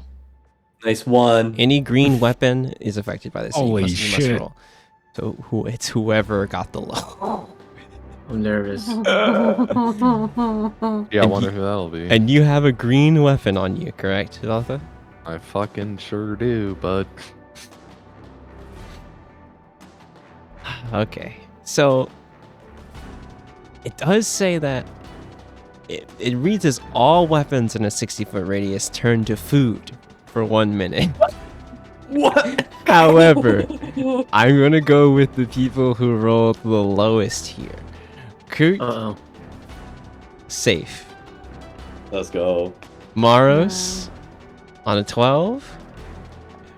What's your spell DC, Jazz? What's your spell DC real fast? Because I don't know if more than 12 for it's definitely sure. more than 12. Maros, not safe. That dagger's food. Cooked. You don't have any weapons besides Runefire. You're right. So it wouldn't matter either way. It wouldn't I matter just either wanted way. to roll. L, your short sword is now like it's literally a baguette. It's bread. It's bread. Fucking funny. Maros, you pull out your dagger, and like you go to pick it up, and it's a honeycomb. Like you just feel like you smell this sweet smell on you, and you don't know where it's coming from. Yori, you have a dagger right on you. That's a green. You have any greens on you? Is it green and up or just greens? No, just greens. Just greens. Both of the arm blades on the back of the forearms are greens. You go and look back, and you see, just as you're like looking and rummaging through stuff, you have 2 carrots on where those arm blades are. What the fuck? And Velitha, what is the green weapon that you have? What weapon do you have that is green on you? And by extension, a normal, like a white, is affected by this too, for sure. What you got on you? Remember, Wait, hold on. One. If a white's affected, does that mean my talons? no, your talents. Those are a part of you. Those are a part of you. I was gonna say my. I have one question. Yes. Can I eat it? You could eat it if you. It is I food. got great news for you. It turns back in 1 minute. You consider the repercussions of eating. Exactly. I'm gonna take a small bite. Of the baguette. Just a tip. Yeah, you Yeah. pull the short sword out and you're like, wait, it's like a freshly like beautiful baguette, and you just like take the piece off and like eat it, and it's good. It's tasty. It's Oh, yeah. warm bread. This ain't gonna bite me in the ass. Hey, as long as you digest it in a minute, you'll be all right. Still, alright. Yes, digesting carbs in 1 minute. That's how you do it. That's how That's you a do world record. You said you have a. fastest metabolism on Earth. So the wand isn't technically a weapon, however. I'll allow it. I mean, It's only not a weapon for a minute though, and Yeah, then it you're turns right. back into. Yeah, it turns back into right. Yeah, so Whatever. as you like pull out, you see long whiskers like on your you feel like something's not right. Like where you hear like a flopping kind of sound as like you are talking with Emma and like laughing about Cooked trying to open the lock. You hear like almost like a flopping sound on your person, Beltha.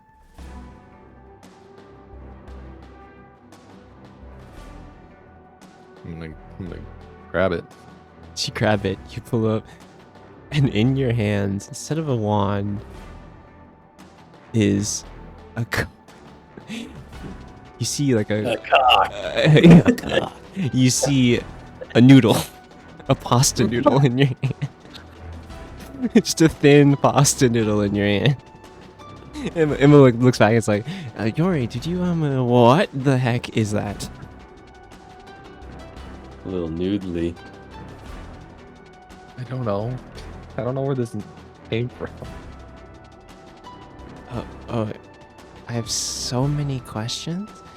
We didn't eat any pasta.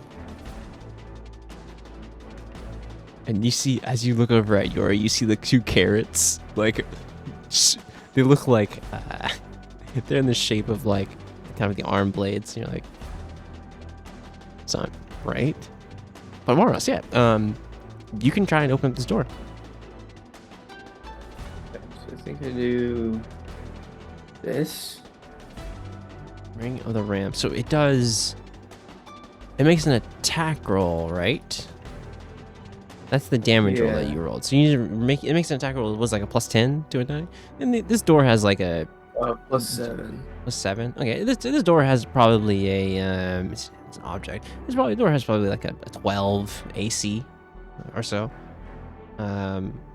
Jeez. Okay, on 17, and then just roll me the damage. How many charges are you spending here? 'Cause it does what, double damage to objects, right? I think I can use as many charges as I want at once, but Yeah, just to be like above board from the game. 12 AC and probably like 20 HP. yeah, For this alright, door. I'll roll it. Yeah, you see the spectral ram kind of like Oh. and bang into the door. You have dented the door, and Oh. it's unlocked here. Though a bit dented, you'd have to probably need a strength roll to maybe move it out of the way here, and like push it a bit further. Okay. If you didn't want to like This? hit it again. Are you ring of the ram again one more time? That's the strength roll. Oh, okay. Yeah, you. The 1d20 +7 I think is the like attack, Yeah, and then this the, is you like using it to like push through. 2d10 is the damage. Yeah. 1d20 +5 is the strength. Yeah, you like see the ram still there. And it's like it puts like the last little bit, and like you hear that, as the door like hits the side of the wall, and you see it just like hit the ground again. You've successfully gotten through the door, though. Okay. Fantastic. Me and my honeycomb dagger will walk through the doorway. Yeah, it's in the sheath, and it's just like tripping. You see that Galnode pulls out, and it's like kind of grabs and reaches for a short sword. He's like, "Why is my short sword a piece of celery? What is going on? Are you seeing this?" And he kind of looks over at you, sees you like having the noodle in your hand. He's like, "Why do you have a noodle in your hand?" Why do you have a celery sword? Fair point. As he like carefully puts the celery back into the sheath, like, okay, well, stranger things have happened. Yes. Yori, as you're over, Like when?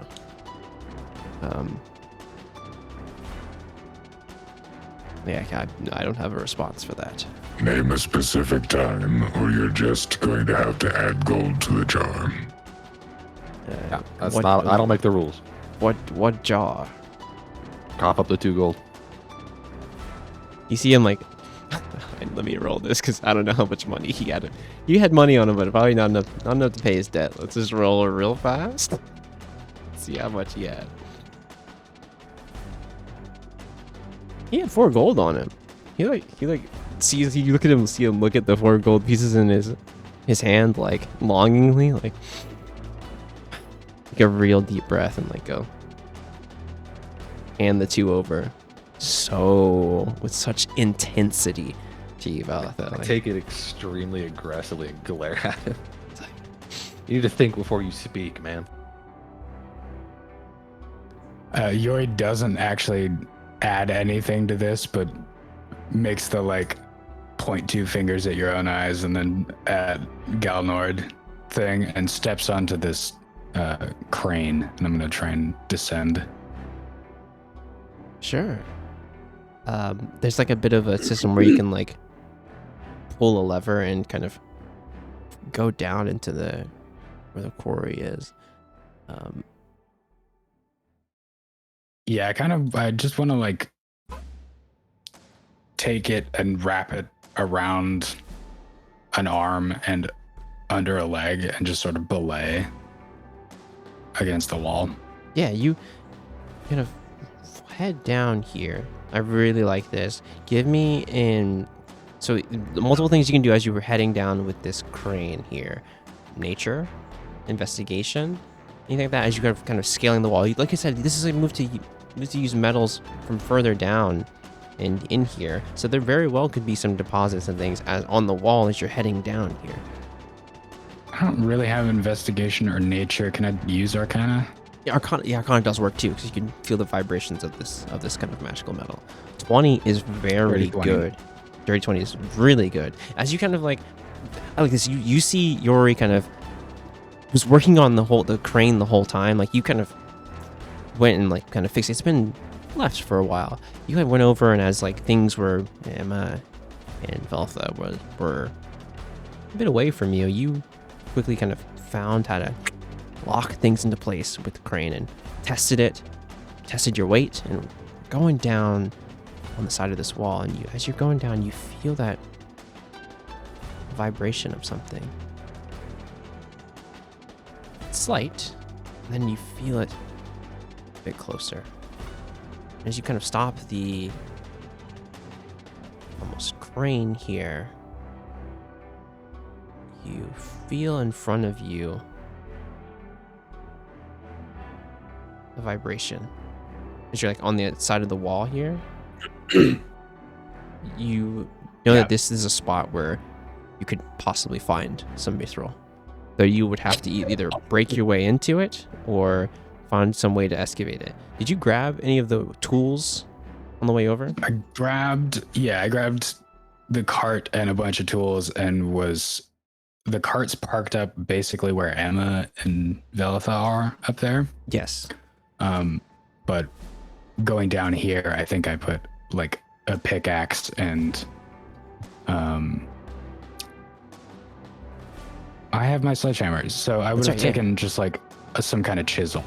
For sure, yeah, you can easily find those things around here. Honestly, there was some near the crane here.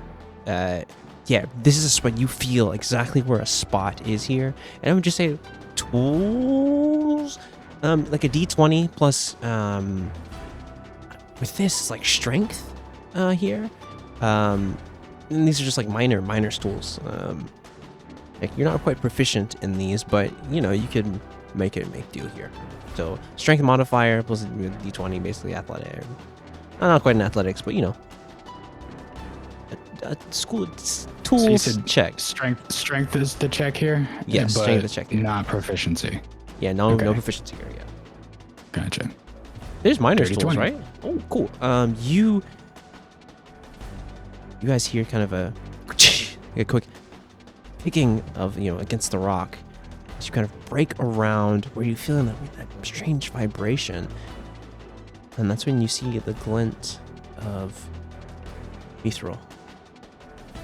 Carefully. Yeah, I think the first thing I do is take these like iron nails and with the hammer drive them through a length of chain, and then set one of the 10-foot ladders on both sides. Yeah. So that we have like almost a table under where we're working. Yeah. You see And I'm James still kind of just like hanging off of the. you see James kind of head over to like where the pulley is, and like kind of it's like Gonod, let's give him a hand. He's like, Maros, are you there? Yeah. Yeah, come toward the pulley here and give us so we can hold Yori in place here. Which direction is that sound coming from? Maybe perception check. You hear from the north. Okay. So let's start going that way. You can see as you get closer, you see a light where your brother is, and Gonod's like looking here. It's like me to hold the. Don't. He's like, don't give us. Hey, just help us out here. And he's like, oh, Maros. Oh, so get on one of the sides of here. Let's hold this in place. I can already hear Yori hammering things down here, so let's just make sure he doesn't fall. So I need strength. Check here. You're getting the help action from Galnord and James here. So advantage. Good. Natural 20 is great. Let's go. You already see as Yori's hammering. You already can see like the pulley is like kind of starts moving further, like it's like the tension is being released, and you quickly head over and hold it. And James gets on one side, Galnord gets on one, and you guys are holding it in place as Yori. You can excavate this large chunk of. It takes you some time, or a little bit of time, and you excavate this large chunk of. Adding 2 to the clock. Another large chunk. I could just move it up too. Like Yori doesn't have to carry it. Yeah, that's right. Oh, that's right. Yeah, you can see when you look over, you see Yori has the chunk in his hand, and you can just telekinetic move that. Yeah. Yeah, Go for it. it's probably a weird moment where like, Yori, you're like, finally, I have it, and just whoop, it goes right out of your hand as you like hold it up to appraise it. You feel like a weird pulling tension, and just like disappears. Just holding on to it, starts dragging him up. I let it go as it begins to. I feel like it's falling up out of my hand. And James looks at you and he's like, "You've never shown James your abilities, right? This is the first time, correct?" Yeah, I don't know.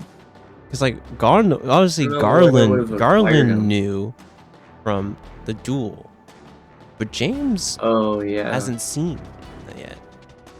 And he just roll me an insight check. Yeah, roll me an insight check with us.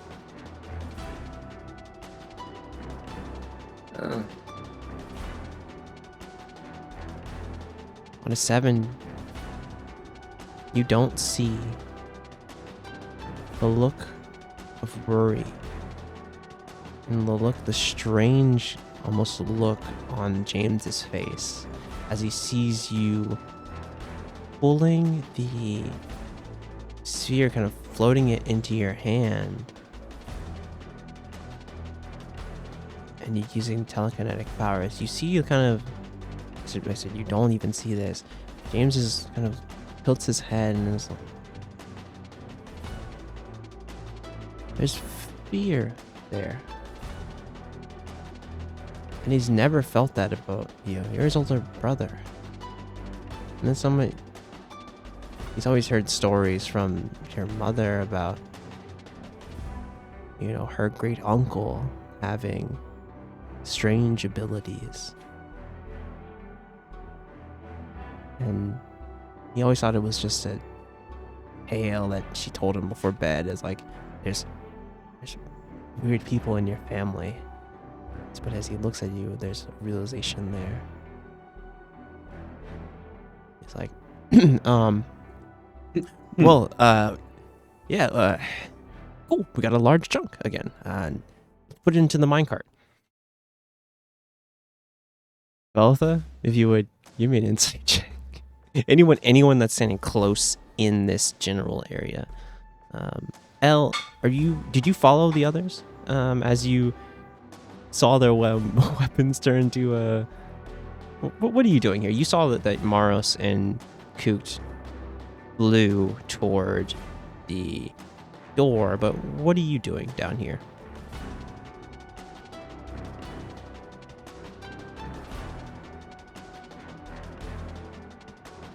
Eldrita, Dazorin. Oh, Elle is away from the keyboard. Oh, well, that'll do it. It's fine. We'll get to her. Belitha, you noticed that you saw that whole exchange. You saw the look. Maros was looking at the mithril, right? He was more engrossed in the, like, yes, we did it. We got a piece. But you saw the look on James's face. James is usually carefree. Only time you saw his demeanor change was with Barbara. But you saw it change there.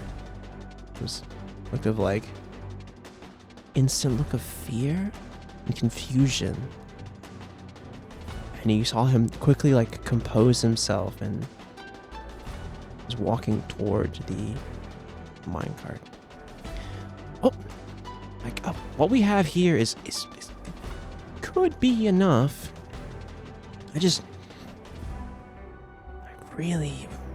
Maybe we need one more large chunk and we could possibly be all right. Velitha, any more eyes on any Armvorax? We definitely don't want to, if there's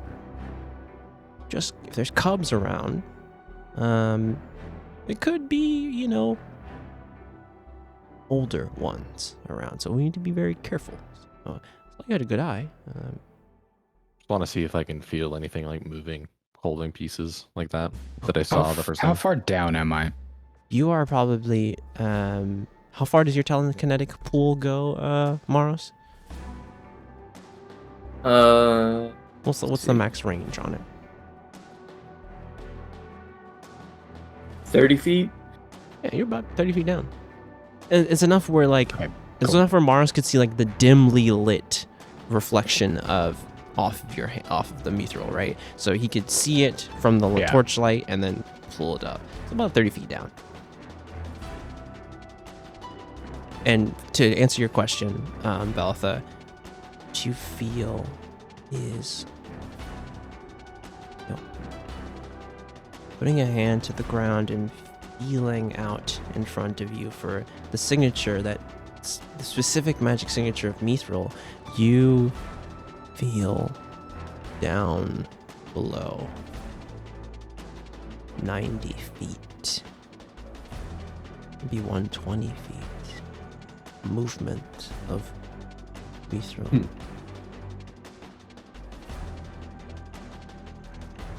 And honestly, you feel You feel something close on this level, though. On a 17, you feel something mithril close.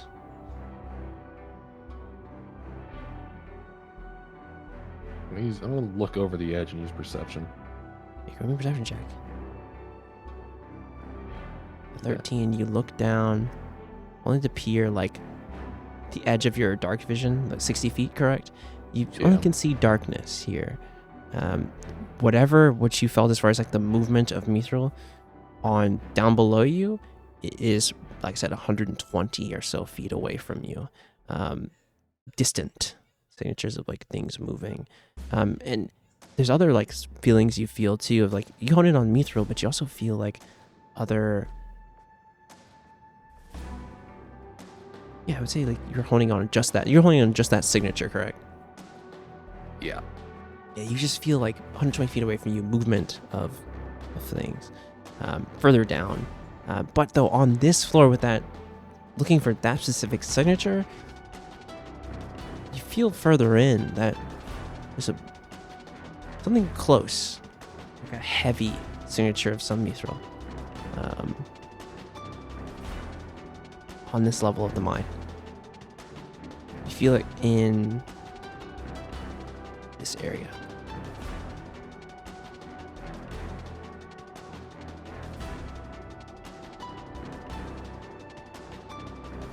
Okay. I'll respond to him really quick and be like, not noticing any harm borax anymore, but Okay, well, that's a good sign. What I heard from some tales is they do not appreciate you being near their den. They will be very aggressive. Very aggressive. I'm actually glad that whatever cubs you guys found, you didn't try to hurt them. That we probably would be fucked. I'm surprised they didn't call for their. I'm not gonna think about that. Okay, I'm not gonna think about that. Let's keep going. on that note, I'm gonna lean over and kind of shout down to Yori, be like, don't go too much lower. I don't trust this crane to be of any assistance in my climbing back up. I'm going to attach the equipment from down here and you can pull that up. I have another plan. Okay. All right. I'll You see leave that to Galnod, you, like, Maris. Galnod's like, let's pull the equipment up, I guess. You see him like still eyeing you like begrudgingly, but the two of you can easily just like click as you hear the steady click of the crane being pulled back up. You guys walk it around and you that lock into place. Elle, are you with us? Yes. As you stand here, you hear the sounds and movement in between. You heard the hammering of Yori. But as you stand here, what are you doing, Elle? Do you head further in? To get up with your companions, or Yeah. give me a dexterity check if you're gonna walk across that bridge there. Dexterity saving throw. Yep, you did the right one. On a 15.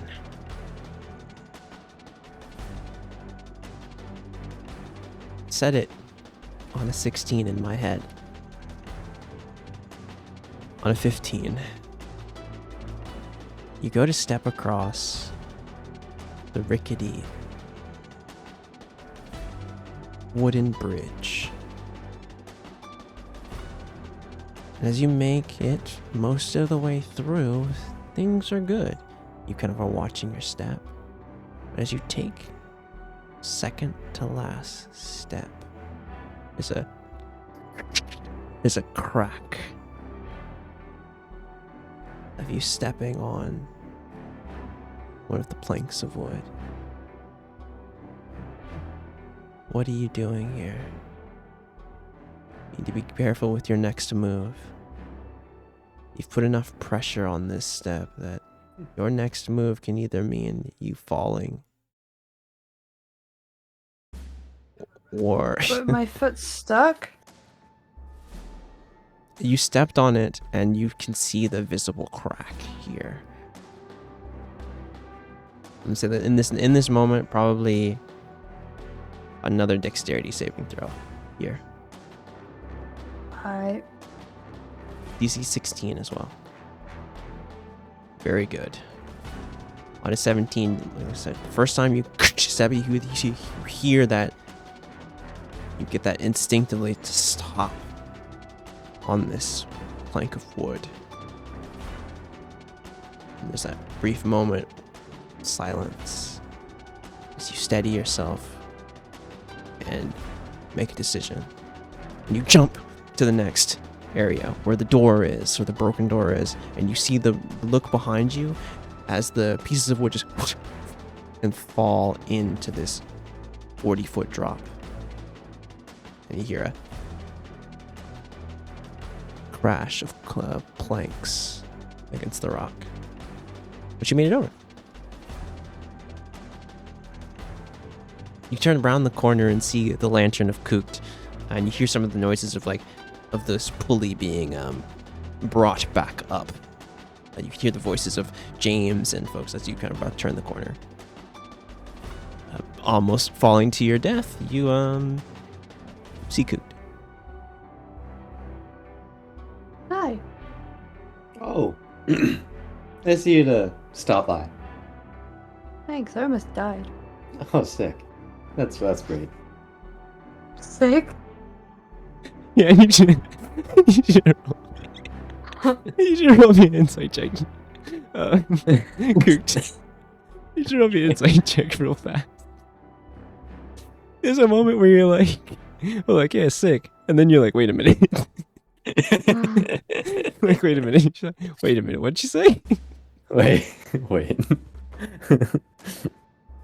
Like, wait. There is a loud clap of thunder, and Yori fucking appears instantly behind Kooked. Yeah, not even enough time to process what Jazz said. You're just like, sorry, look at me. What L said. Nosebleed. My immersion, Nosebleed. nosebleed, Jesus. DM nosebleed. Honestly, What do you mean you almost died?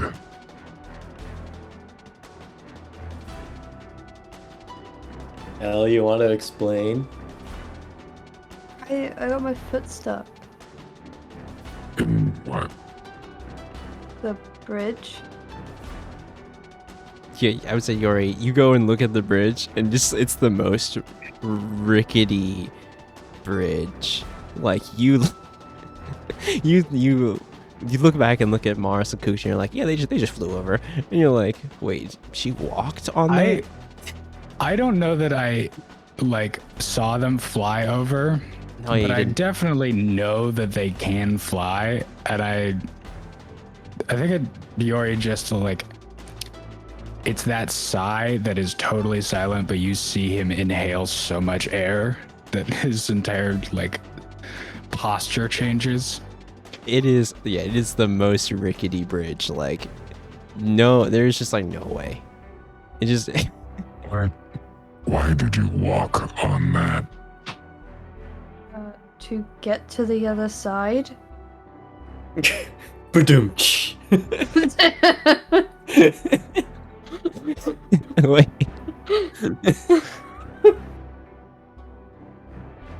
Was your response sick, smartass? If you fell off the bridge, you would be fine.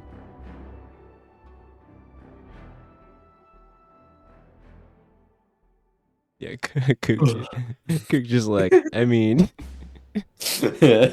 you hear.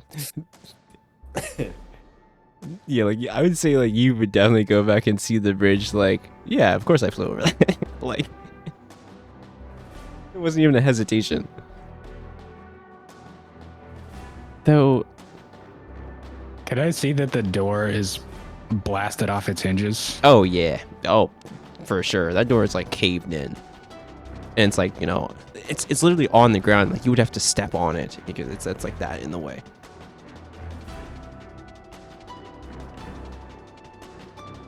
Let's go the other way. And you see James like, well, let's try and head further in. I think I think we can still find it's close, but we might need just a teeny bit more. Every little bit helps.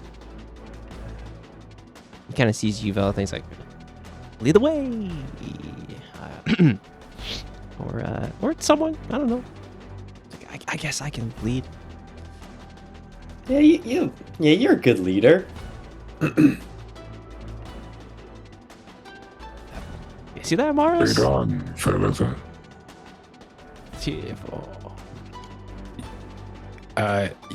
Yori, I think, would try and take El Dorito by the hand and walk up this way. Thanks. Yeah, you're guided by Yori, watching, being extra careful. You manage to go around the pulley and go across this kind of section of bridge here. This one's a bit more reinforced as you kind of walk across it here. Both as you round the corner here, you feel signature of Mithril. Heading in here.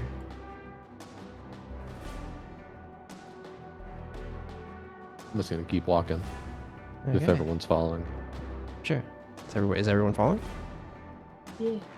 Move yourselves up. As you head into the tunnel, hand kind of on the wall here. I want to tap on this after you tell me all this. I want to just tap on the bridge to make sure it's safe. For sure, yeah, give me a I will hand you a 10-foot pole to do that. true. Just give me investigation here, honestly. Oh boy, guys, if I roll low, don't blame me if we fall. I would say Nice. with the okay. 12's Well, good. nice. I'm giving the help action. Yeah, on essentially this for you are sure. given the help action. Just roll me one more and we're gonna Yeah. hope and pray. No sir. On the 12. You check the first couple of planks, and they're solid, it feels like. I don't like the way you said that. I'm gonna fucking die. You Or what did I check- feel when I got into the fucking cave? You piece of shit. you feel that Aren't you signature. the shortest one of the group? I can't remember. Probably so, the yeah. lightest I hit the one mouse besides button. Cooked. Oh, no, not the mouse button. No. Side mouse. We're Side back. mouse button. Yeah, you round the corner in here, tap the planks here, and they're pretty stable here. How tall is Veltha? Like what? I'll check really quick. Like 5'10"? 5'4". 5'4". Yeah, Yeah, you- she's yeah. small. She's the shortest one here. You gingerly tap these. They seem safe. I'm going Okay. here. Need a dexterity saving throw. Yeah, this piece of shit. I knew it.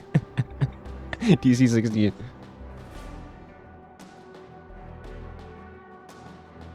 I'm fucking. Woo! 17. You go to step, you're like, this one's good, and then you step here, and there's like a, and you see the planks just fall into the chasm as you just are about to step, as you touch them with the pole, and you're like, oh yeah, this is safe. You step on it, and it falls through, and you quickly step back, but are safe from falling into this chasm. Oh, am I back here? Yeah, you're back here. Okay.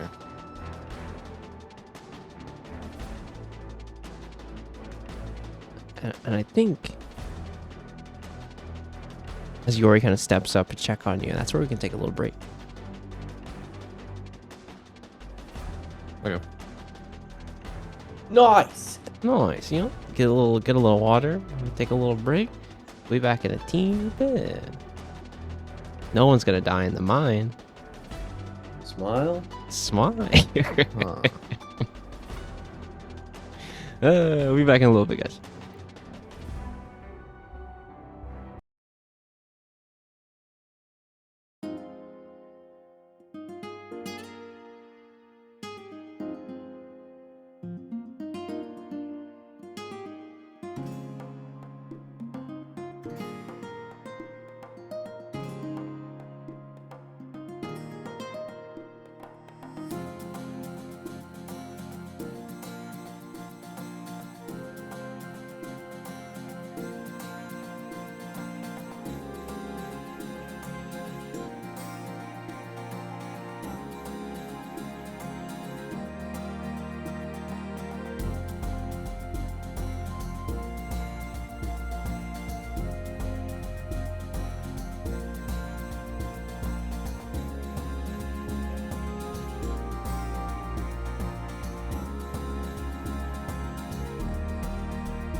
kind of hate it. Yeah. Yo. Hello. Welcome back. We got all of our homies in one I place. think Matt is still Shower pizza. shower pizza. Yeah, shower pizza. He's saying, okay, I see. A little bit of gamer. People, you all vibing? You all mining? Yeah, I'm looking at keycaps for my Oh. keyboard. Uh-oh. Yeah, I don't know what to. I'm Don't like, do it. I'm like looking at it at some that I was gonna recommend, and I'm like, yeah, like all of them are not. They're Centered. what, by? Oh, yeah. He likes the centered face. Okay, so this one is not Centered. completely centered, but it's not in the top left corner. It's like centered top, so it could be like a. Okay. All right. You're a centered space kind of guy? Ooh, well, that's a bit clean. Ooh, Yeah, they're not fuck bad, for right? that. Well, I want to duckies? get some that have a, like, you know that off-white that all PCs used to be. Yeah. Yeah. I want that. The I want that, cream. but a little bit more red, like in the sort of Bakelite red, like pink Be entering the pink territory. phone kind of. Ooh. Yeah, entering salmon territory. Probably find them pretty. The tough part will be like, based on the photos, they could just be like more pink in person, right? That's gonna be the tough bit. True. Yeah.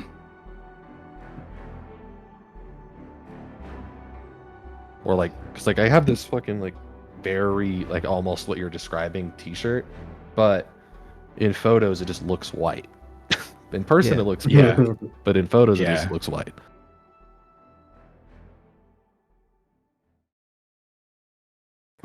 But maybe this one for you. Well, this one was for you, but it's just a 4-key set, so fuck Oh, me. sick, This dude. one- We love Very- a 4-key set. Very cool. Just ZXDD. Famously the most used keys. Yes, of course. Hey, this spacebar kind of sick though. Too bad I wouldn't have a spacebar on a split keyboard. Yeah. This one, that's the problem with the split keyboards. It's so tough to find. Yeah. Okay, this one's fucking Jesus Christ, like Yeah, what do you got here? colorful, but it's center face. Oh, this is Holy sick. Moses. Why is this so colorful? This is a Yeah, gradient. I'm just doing what I was asked. just, Real I'm just saturated. helping my friend out. I'm just doing what this piece of shit wanted. He's like, yo, give me what I need. Center Think space. I want to be looking at double shot PBT? Uh, Here you go. This is pretty nice.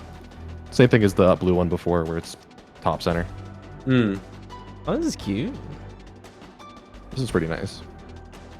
Little red, It's white, not too gray. shabby. These are pretty clean. P clean. Oh, there's even an orange version. stock, and though? A blue one. Keycaps in stock.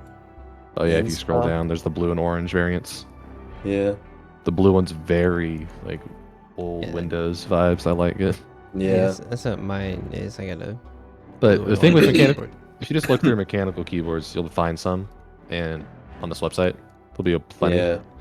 The thing to keep in mind is almost everything on this website is going to be out of stock pre-order. But when I ordered my Ducky through here that I don't have anymore, but it took like 2 months because it came in Yeah. stock and then took like a month to get here from, You think from, mine was from fairly Taiwan. quick, too. Mine was like very So- fast. As soon as the estimated restock is probably extremely accurate, and then depending on where the company is based that they're ordering this from, Yeah. it could take an additional month to get there. But like, that's pretty Oh, these short aren't- key gaps to be honest. These aren't centered, but this is the right color. That you were looking for? Yeah, this is cool. Oh, what yeah. the heck? Well, and like the pink Yeah. faces will bring out the pink. The, I and the think so white. too. It'll like trick your Yeah. brain to make it seem more pink. I like that. I'm a big Yeah, fan that's of off-white nice. stuff. If I didn't already have a good keyboard, I would be. Did you say office white or just Off- off white? 'Cause off-white. office white Off-white- is kind office of white, fire. kind of. Office white is kind of fire. I'm gonna say I Wait a said minute. that. Office white. That's what I said for sure. That is what you said. That's the name of the Yep. episode. Honestly. Confirmed. Office white. Office white. Then there might be too many connotations too. But are we good? Are we live? I don't know. if Is we can Matt call the even episode back? that. We've been live. We've been live. However, don't worry about it. Fuck. Us talking about keyboards is on brand. Hell yeah. Honestly. My trending on Twitter is garbage right now. Don't look at that. because of Coachella, probably. Oh yeah, the Coachella announcement. I don't know about that. It does not look like Coachella Could be. news. How is it worse? That's not possible. I've got Watsy, Porter Robinson, Andrew Callahan, Donald Glover. What the hell? What? Oh yeah, apparently Andrew's getting fucking canceled for They've been coming Yeah. for him for that documentary. being a bit too touchy grabby with people. He's Uh-oh. coercive is the allegation. I haven't Yeah, looked really? into it. I don't know. We I'm gotta not gonna see. say shit. Until we gotta wait a little bit, and then We are Yeah. on air. we gotta wait a little We bit. are on air. That's right. I hope not. Is usually my Yeah. my general reaction is like I hope not, but it is what it is. Yeah. Yeah, you never know. Well, we can start up. We were ending with Velitha. I'm also not here. going to say anything about the Watsy trending because Yeah, don't worry about that. D&D. Yeah, don't worry. Don't worry about that. Matt, No, Grady, it's fine. We did end with Velitha here, stepping back from the planks. However, Yori,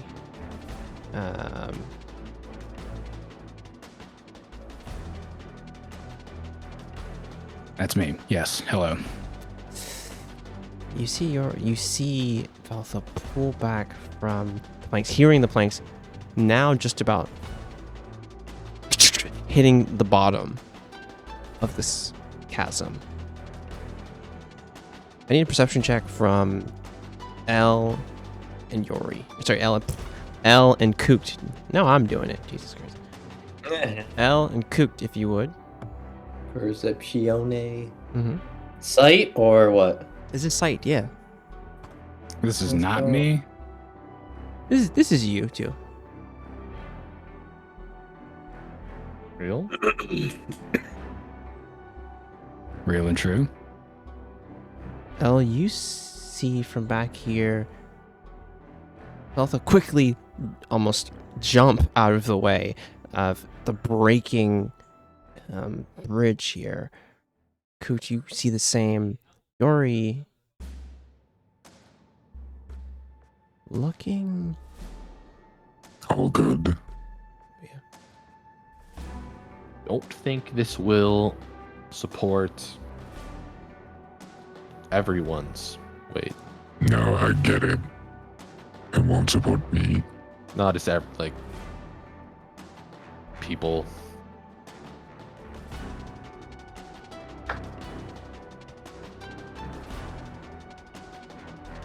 Okay. Well, Anyway, I already used a lot of power getting back up from the bottom of the crane earlier. yeah. Should we rest? Would that improve your experience in this cave? I don't know how to say what I'm trying to say. I'm good, personally. I could probably make it over there and check it out. Come back. I could probably, if where you're standing right now is stable, lift you across.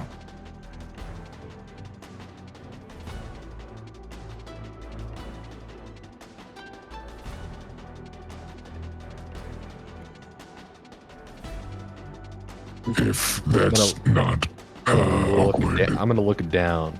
the chasm. Very smart. What are you looking for here?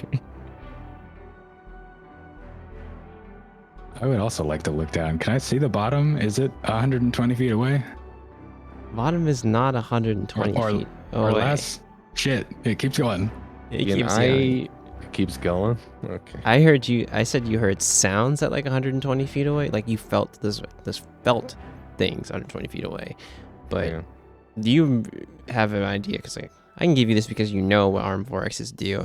They can dig through straight, solid, fucking rock. Yeah, I mean, we've seen it. Yeah, exactly. So like they could be I'm not- digging under and inside. You know. Yeah, and that's all I was looking for when I did that. Was like, Yeah. so that makes sense. That's what I got. I'm gonna turn to Dorian and be like, "Can you give me one of your torches?" Yes. I'm carrying far too many of them. What? You open your bag. Is it like the way too many lines meme, dude? From Yes. 1886. Why am I holding all these torches? Oh my god. No, yeah, Yori like takes one of. He's basically got a backpack, but it's constructed of duffel bags. And he takes one of those and opens the mouth of it, and it Torches. is just torches. It's the torch bag. Oh my god. Yeah. Why do you carry all of those? Because I only had 10, and I thought it would be useful for those of us who couldn't see in the dark. And then I thought I ought to get 10 for each of you. And then I forgot to give them to you. So 10 seems plenty, and also I appreciate it. And also there's only like 2 of us that can't see in the dark. Which 2 is that? That would be Kooked and Maros, I believe. That's why they like always hug up when we're in caves. Yup. You see Just the most distant yup. Yeah, you see like the jiggling of the lantern. That cooked time. Just you already see like Anyway, can I have one of those torches? You may have as many as you would like. I'm gonna take one. I'm gonna use produce flame and just light it. easy enough. And I'll be like, sorry about this, and I'm gonna drop it into the pit. Sure. The more uses we can get out of these torches, the better. You drop the torch and just you see it whoosh, and fall and fall and fall and fall fall and keep falling for probably a solid like minute and a half or so. fuck? And it's just like Does it disappear before we hear it hit the bottom? yes. There's a moment where I'm you're gonna like, go with the plan where you don't lift me and then I misty step. right as you miss your step, you hear a distant clink of wood hitting the bottom.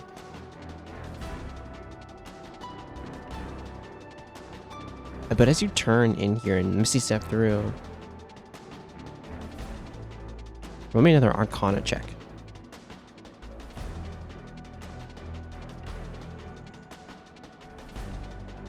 Uh, 24 is really good.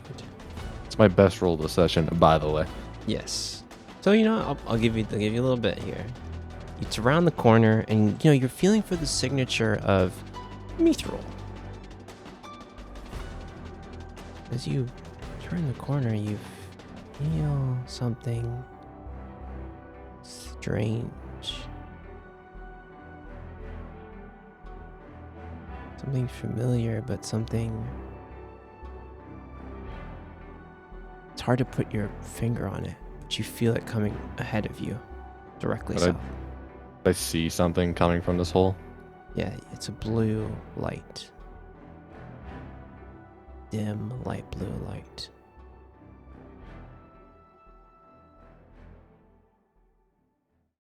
And you see like a Check it out. as you go past here, it looks like a broken door, like a blasted door. I'll just like stick my head through and look around.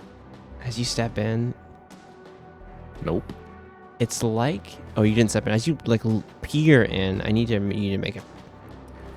Oh, jeez. Give me a history check. History check. Yeah. Guys, literally looking at my character sheet in all session, being like, "What's his worst stats?" An 18 is very good. You look in. There's a moment where you like. There's such a drastic shift here. Most of the things that you've seen in this mine are like made of wood and look built, fairly in the last 50 or so years, right? But as you look into this cavern here,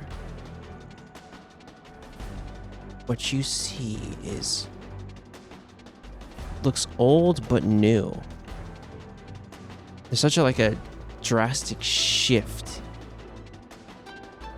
technology-wise. And on an 18 history check, you see this pulsing blue light and see Old Dragonic on the center column here.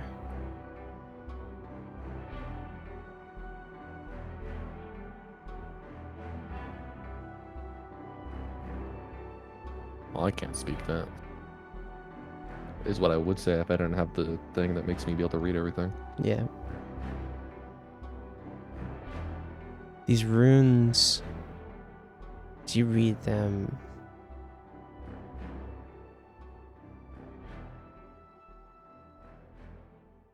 it says emergency, and it talks about like the access or a cache.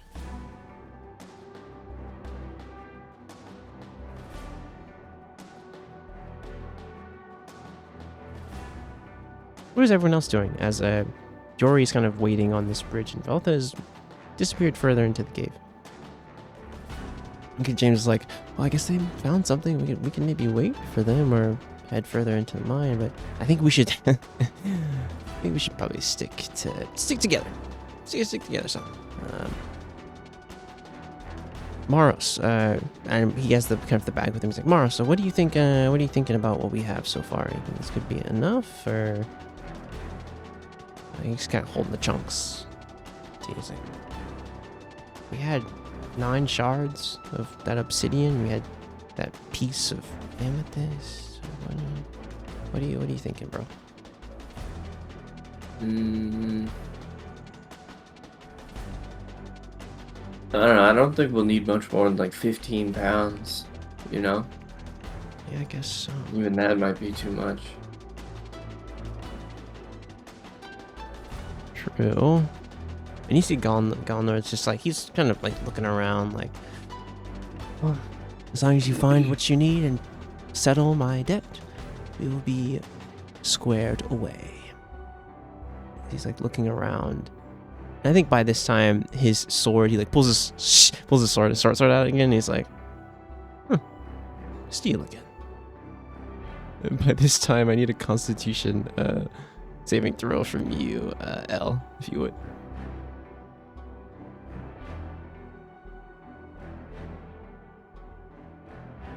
L. Gaz is away from the keyboard. Okay.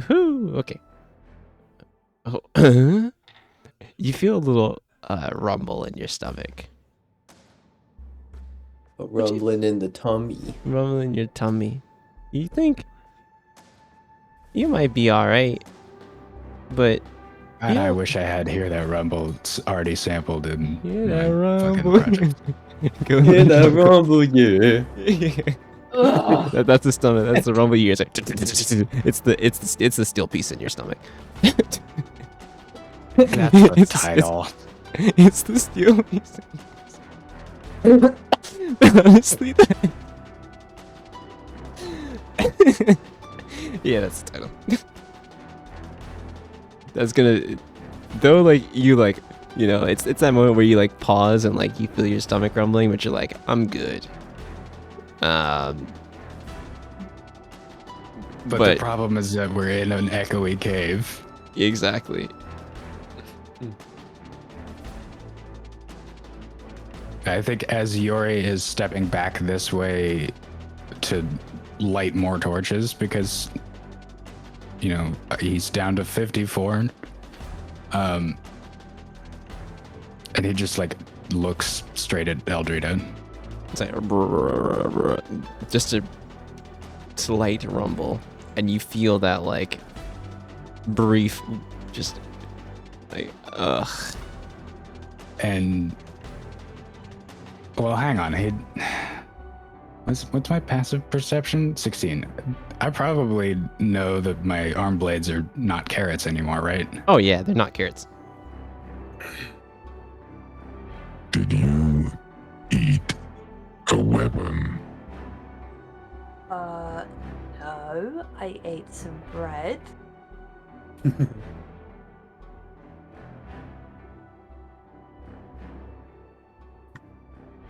Did you bring bread? Huh?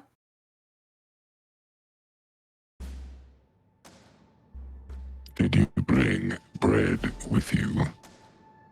No. Eldrita Desorwin, where did the bread come from? From my pocket.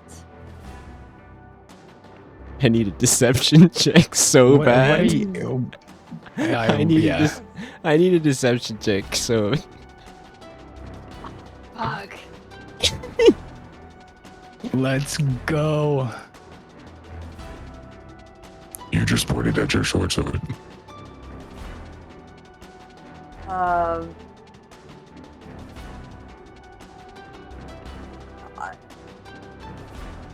In my defense, it was bright at the time.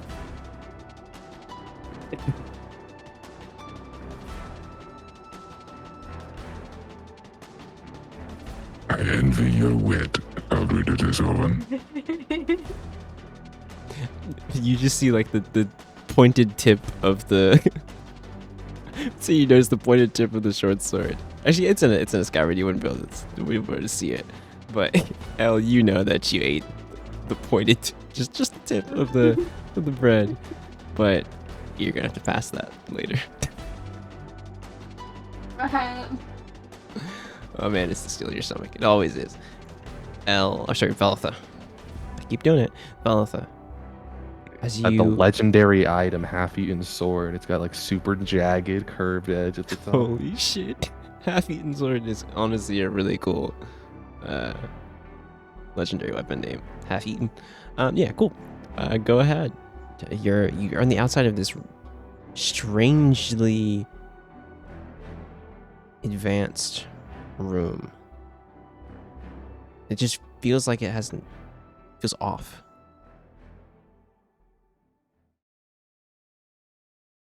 You step Is this thing in the center or like a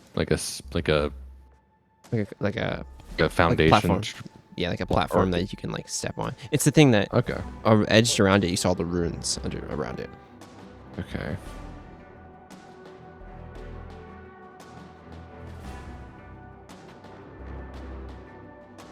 I'm not going to step on it. Seems like a big mistake.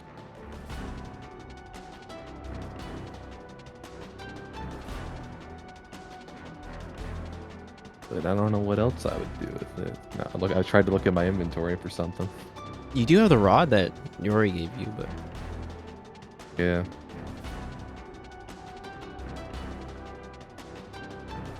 I mean, I'll tap it with the rod, but it's not Sure. exactly what I was expecting. yeah, you tap it, nothing happens. Yeah. I need you to make a wisdom saving throw. Nothing happens.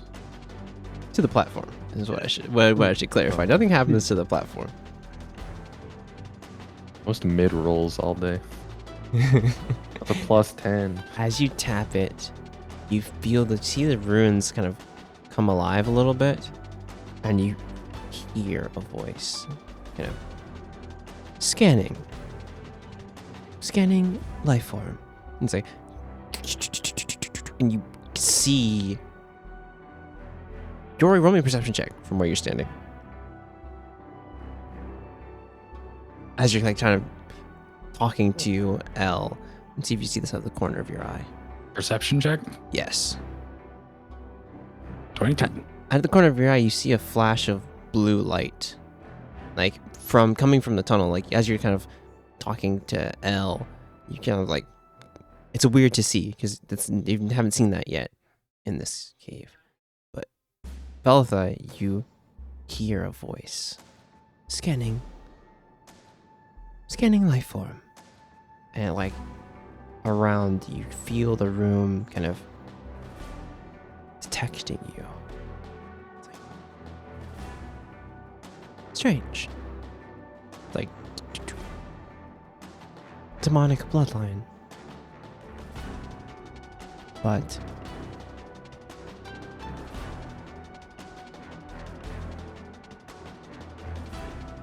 Is this in Draconic?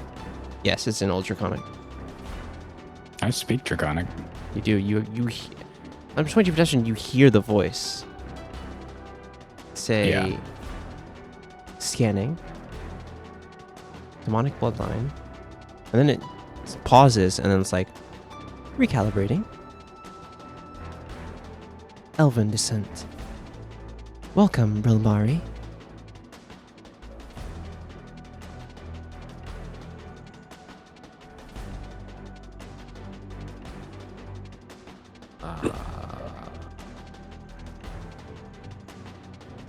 Brilmari. Yes, it is me, Brilmari.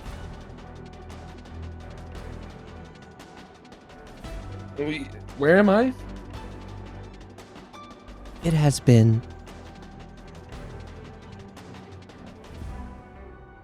5,000. That's wrong. It has been 1,200 cycles since you last checked this cache. The items are safe. I've done as you, and you can feel like a short circuiting. As you like try to look, are you looking for the origin of where this voice is coming from? Yeah, I would be glancing towards where the sound is. Back in the back of the room, you see an automaton. Its legs long since broken. But you see this robot, and you've seen something like this before. You saw one moving and functional with the free roamers. And you've seen these in your dreams. Automatons. This one has its legs are gone, one of its arms is gone, and you just see like both of the lights where its eyes are kind of looking at you, and you finally look at it. It's like, I've done as you asked. To the T. If you may inspect the item. Is there any means to fix me, Artificer?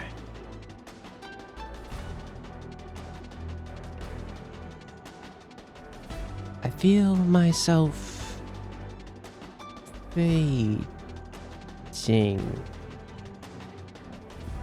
And you can see like the blue lights kind of pulse, but also glow a bit dim. But I have enough energy to open the cache for you. If you would want me to. Yes. Very well, Artificer. And you see the one arm that this automaton has holds out and you see the blue kind of lights around kind of the platform, like kind of light up, and all of you, even outside of you, feel the shaking here and see in the middle of this platform as it rises from the ground.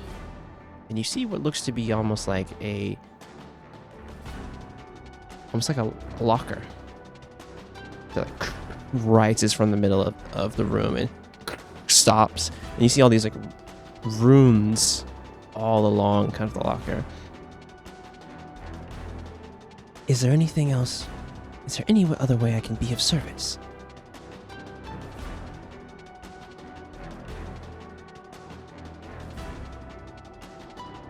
How many caches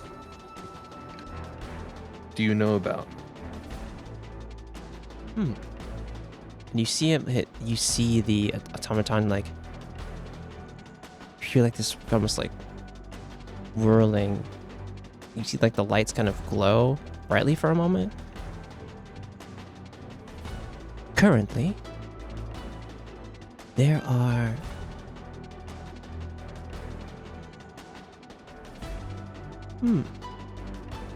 5 caches still active.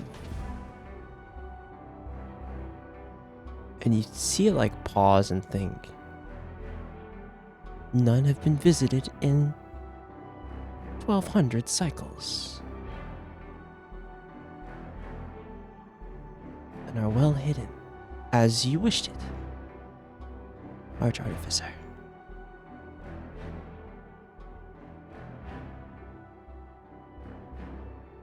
The closest one from this location is... and you can see like it trying. I seem to not be able to... Strange.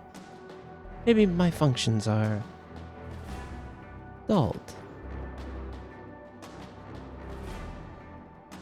I'm sorry I can't be more of service.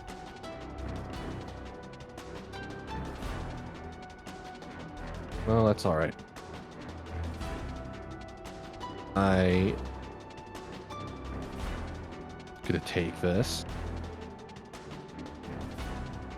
You see it like try to like move, but it's like it just can't. The way it's like embedded into like the wall here, you can see that its leg, like I said, its leg's gone, and one arm like movable here. There seems to be nothing else here besides this one automaton and the ruins that are all in this room here. Yori, what are you doing as you hear this voice talking to Veltha? I think with that perception check carrying over, you hear it speaking in Dragonic. And you hear it call Veltha. Well, the name always sticks out, right? You hear it say Rilmari toward Veltha, which is strange.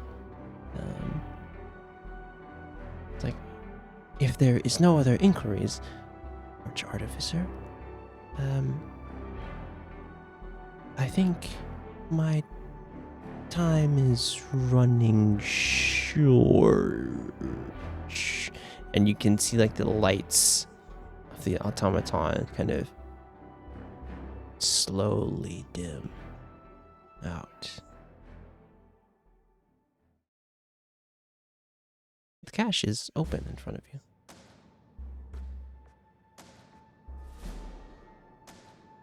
I'll grab what's inside. Take it out. As you go to open this, you see inside a small case. And Yori, when you walk into this room, it is strange.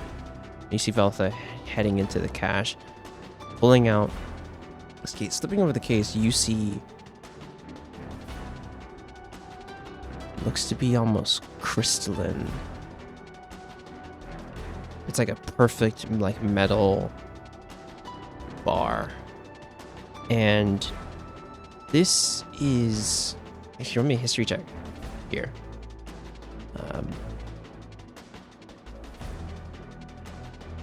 Ooh. Go Okay, ahead. 16. 16? Okay. Veltha pulls out an ore that you've heard of. It's adamantium. Extremely rare metal that you've only kind of heard. Honestly, you seen a metal like this before, but not on Erd. Not on Erd. There's still some in my armor. Exactly. You haven't seen it on Erd. You saw it on in Ikril. You know that the merfolk that forged your armor and Crasher's armor used something like this. The Ikril. It's strange to see it on Erd, though. It'd be on Zendikar. This metal is a long way from home. Artificer Beltham. And a Relmari. very good find. Do you want me to call you Relmari? No.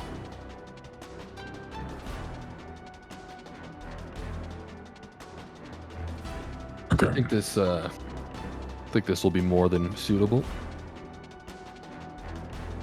for the weapon that they have not disclosed that they're making. Yeah, also, I think also in there, you see a journal as well. It says 7 on it. 7.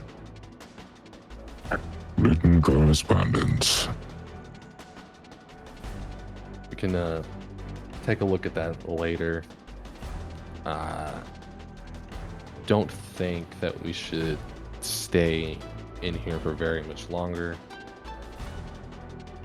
After what I think might not be good way down in those depths there.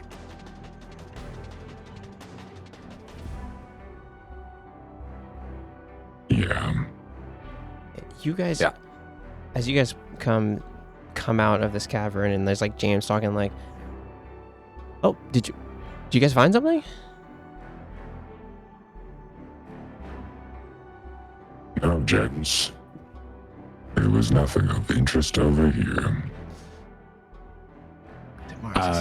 And as Yuri gets to the end of where the bridge is safe, from below the cloak flowing behind his armor, the shadows turn into a sort of fog, and he like drops into the floor in the shadows and dissipates and reapparates on the other side of the bridge. Very smart. Emma will kind of look like, what's it? Well, could we have more mithril here? But I guess Misty step back over too. But we could have more mithril here, but like I said, this place it was picked out. Well, I guess we gotta use what we have. Yes. What's up? Have we enough materials here? Or need we bother these creatures more for their precious minerals? I think we should probably be very careful and most likely leave. For sure. But you think we have enough, Maros? You're the one who said you got a few ideas. Yeah, I think we got enough. All right. We After one, found I've had enough of mines. Yeah, I can't really Yes. see anything. probably better for you not to in some ways. Maybe.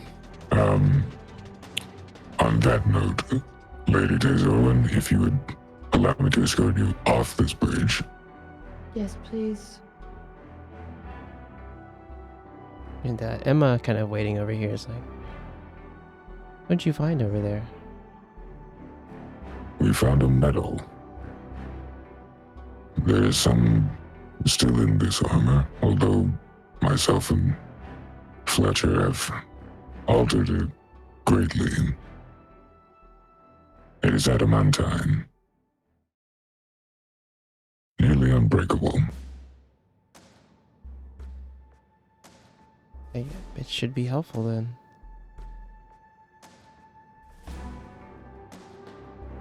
We're gonna need it.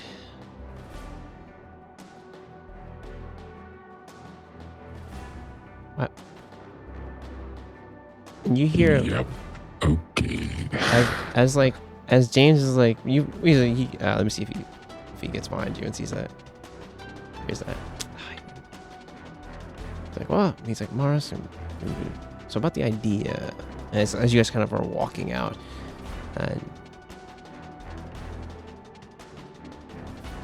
Emma is kind of walk next to you. Is everything okay in that place? I saw the light flicker, and Yeah, I heard old Draconic.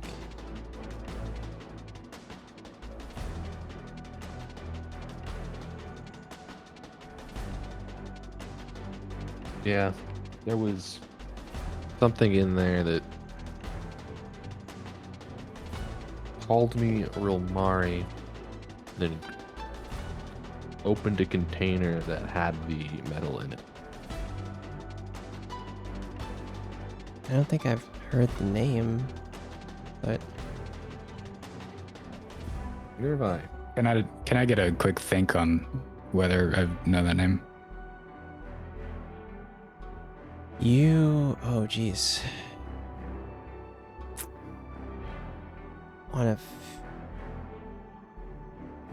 I, as a player, don't know if. Yeah, I don't know if Yori Yori's has had an interaction with him, because you guys saw the scroll, but it wasn't an account from Romari herself. It was an account from another scholar who was there. You guys saw the scroll in the temple. Right, the one that described the battle. And Exactly. It wasn't Romari's account, but it did reference her. Okay. So yeah, I think so. Yeah, I think it did reference her by name because he would want to account the heroes who were there. It did reference the Arch Artificer. Want to see if Yori remembers? Yeah, sure. Yeah, give me. Oh, He doesn't. oh, it's like it's on the tip of your tongue almost. So you're like, it seems familiar, but you're not sure where you heard it. On a 4? Yeah. No, It's like- I'm pretty sure the only time. No, here's what it is. None of us have read the scroll out loud to Yori. No, And it Yori played. is fucking illiterate Yeah, and this. with names. Yeah. So he's only read the name, and the first time he's heard is when the robot said it. That's right. As you kind of step out of the mine, stepping out to the edge of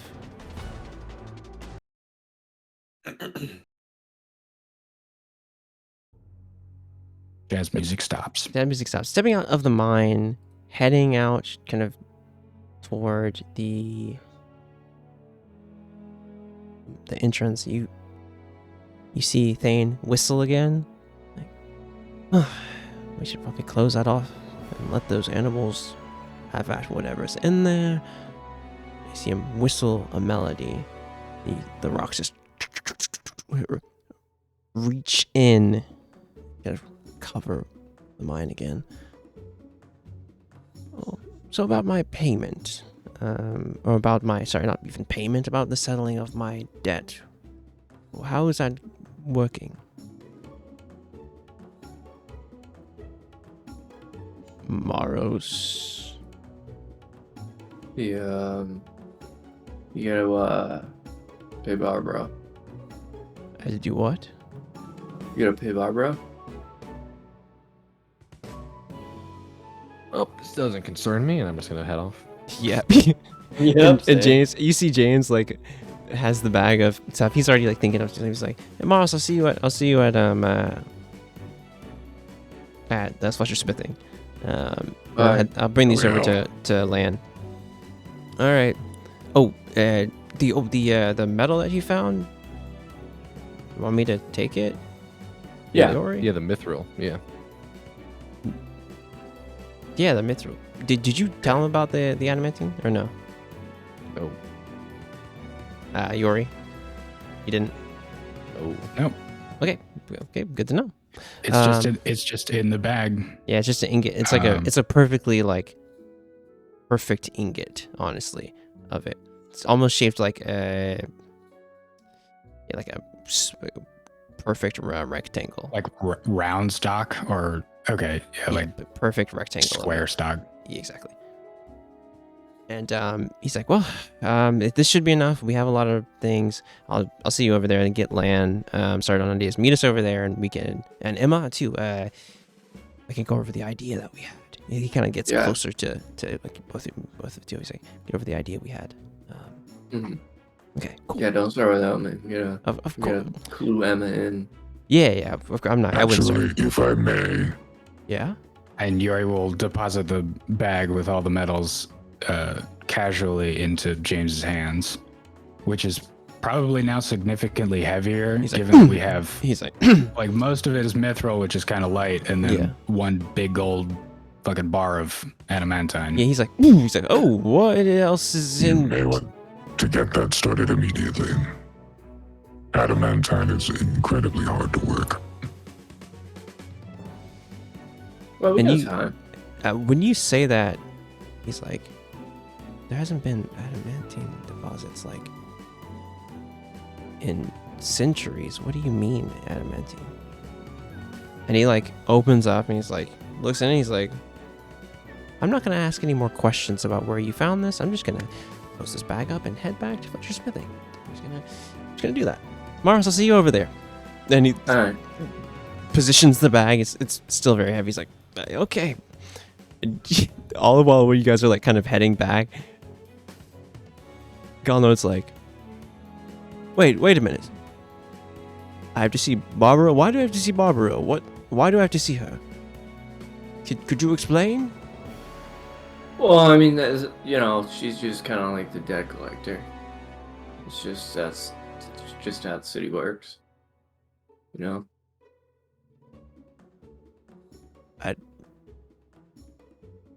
I don't know what you're saying. I feel like I've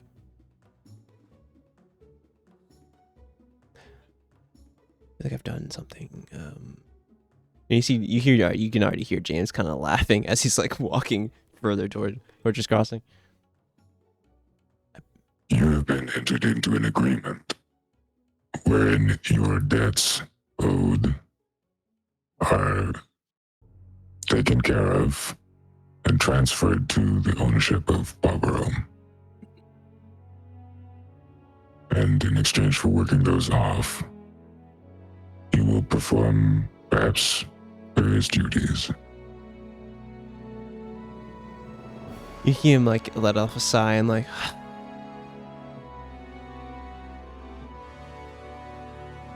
well, it is. It's time to touch grass and get a job and stop sleeping on a bench because your dad threw you out. Yeah, Barbara's great. I hear interesting things about her, but I hear too many bad things, I guess. Well, you are right about one thing. I should probably do something besides drinking myself into a stupor and wasting my time. And you can already see him like heading back towards Butcher's Crossing. As the two of you guys take this kind of, I said like day or so journey back toward Well, it's not even. It's like half a day back toward Porter's Crossing, guided by Coot. Probably even quicker, heading through forest that you know. You guys head back into an evening, honestly, in the City of Rivers, in the good old Poacher's Crossing.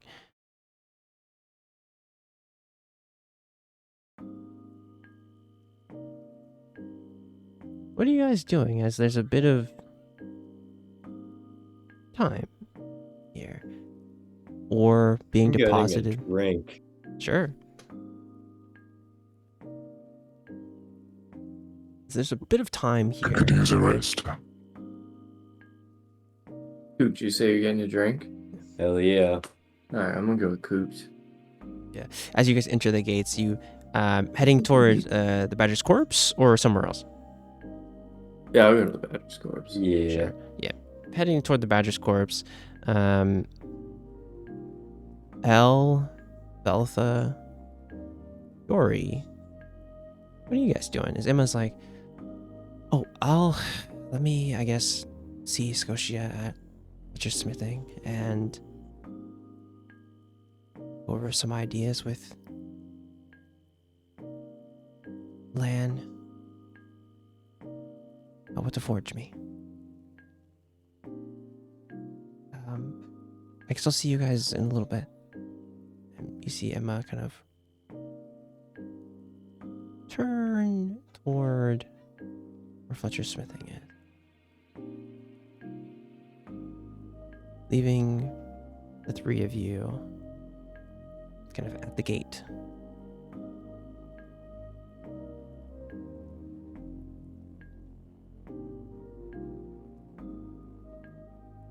Where are we away, ladies?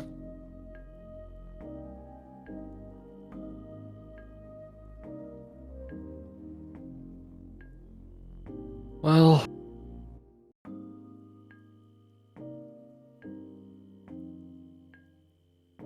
I'm just gonna head back to my room.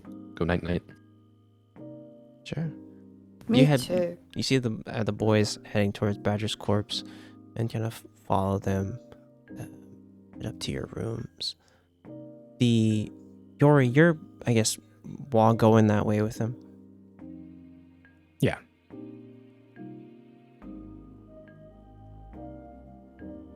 What would be a perception check?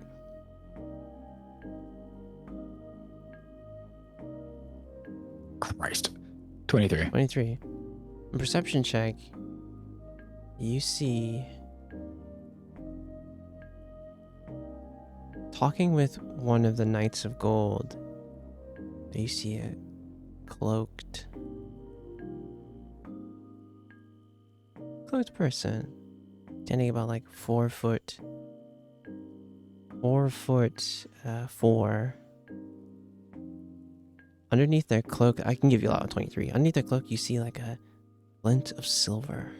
And you see like, looking at their face, you see a kobold. Red skin, yellow eyes, have a cloak on. You see him talking with a Knight of Gold. Knight of Gold's like explaining something to him, and he's like, okay, could be simple enough, but like, and Knight's like, you sure? I can go with you if you want me to.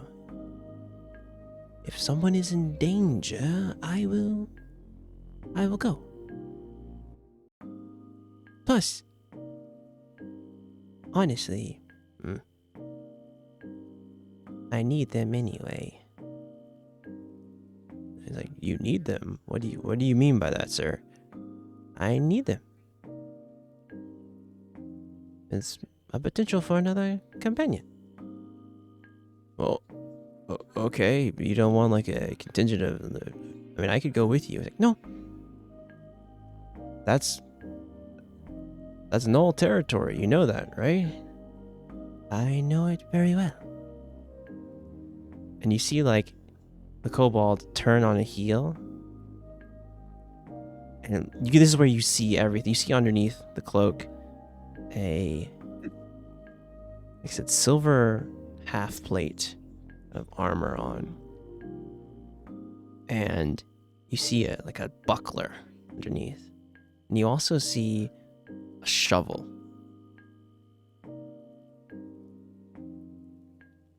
Kobold turns and walks out of Poacher's Crossing.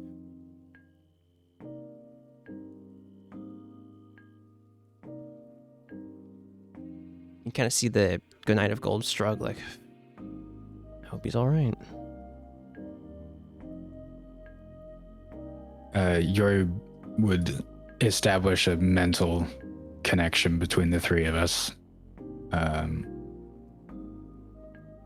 Do I feel like all three of us would have heard that, or is that something that I know I was very focused on? Yeah, if picking up anyone, the conversation. Let's roll me a perception check, both Veltha I'll and just very quickly in all of our heads. The kobold seemed to be looking for another adventuring companion. Someone's in trouble outside Poacher's Crossing. Back where we were attacked by those gnolls.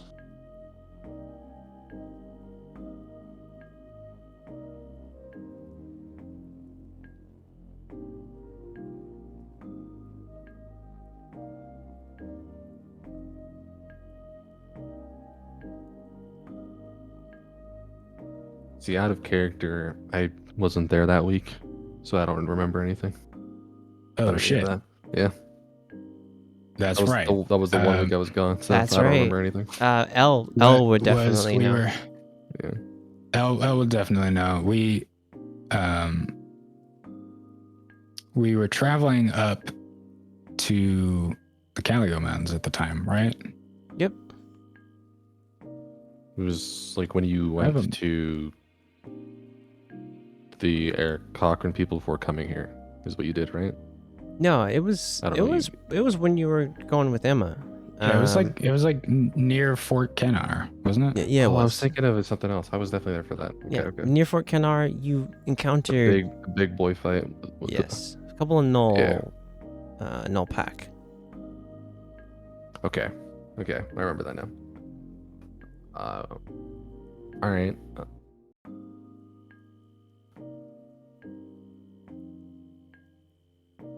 Thought that we took care of that.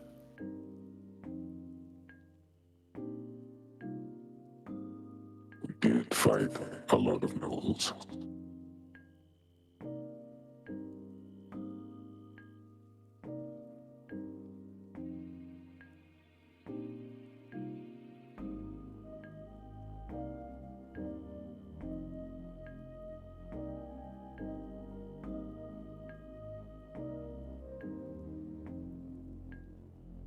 As the kobold kind of turns or kind of goes out from the city, you guys are here in the street, heading back toward Badger's Corpse, correct? Yeah, because we've got rooms there. Yes, you have rooms there. I think some time passes. Cooked tomorrow, so you have a few drinks or so, correct? And turn in for the night. Sometime happens. Emma comes back. Scotia comes back. Emma kind of talks with you, Moros, about starting on the weapon as soon as possible. Lan already has ideas. Obviously, you guys had a kind of need to have just another talk about with the metals you have. You all can click the long rest button. Sweet. The next morning. Hold on. Oh. I'm gonna derail us for 2 scenes. Sure. For the night? Nah, before we turn in, Yeah. while the boys are drinking, I think Yori will go get He walks up to the bar to get Elle a glass of wine, and I think he gets to the bar and realizes he should probably order something himself, and the only thing he can think of ordering is a dark and stormy. I heard that mute button. This man's laughing. Oh man. All right, let me. Coop feels Ordering a dark and stormies. Coop feels a vibration in the air. True. Good thing I wrote the lore for the freaking the Bartenders Guild. Jesus. All right. So, Rue, who is at this bar, right? Like, we don't quite do dark and stormy, sir, but we do have Hair of the Hellhound and most other, hard drinks. But I wouldn't say dark and stormy around here. It's that one. Oh, good. He kind of pours you, and it's that kind of green liquid that has a floating eye in it. It's like, oh, there you go. And the wine too. Oh, this Armnod wine. All right. Just 3 gold, if you would.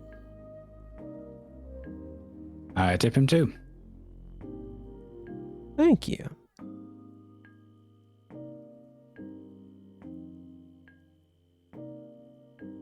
And you can take it from the bar and head up.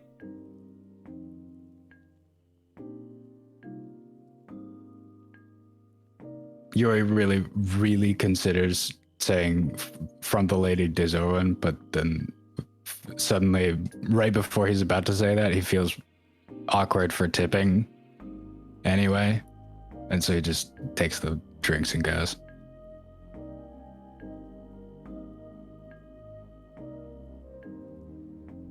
Yeah, you head up toward Elle's room. You know where the suites are. You see, on the way up, you see Emma leaving Maros's room. And as you kind of like, do you glance in a little bit as you see her shut the door? Through an open door, of course. Maybe perception check as you kind of just walk by.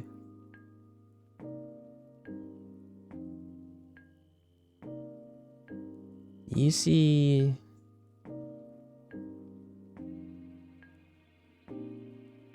Scotia.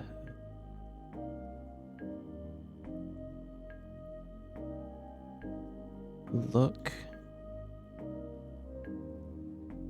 in your direction, but also you can hear, or you can kind of see like a hushed conversation between her and Maros, kind of in the front room, as like Maros is about to shut the door.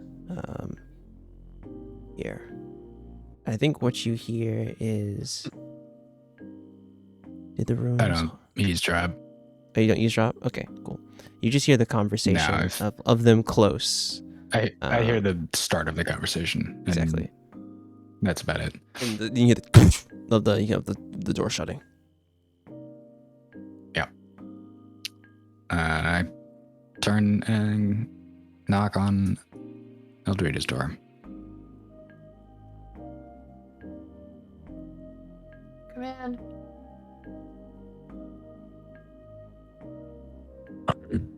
Cannot. My hands are. Oh, Well, okay. come to think of it, It's okay. No, but I've got the door. this one has a stem, and if I move it now.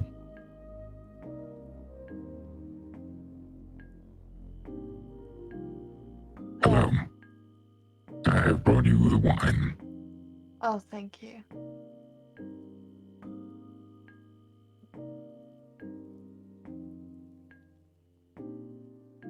How did things go with your father?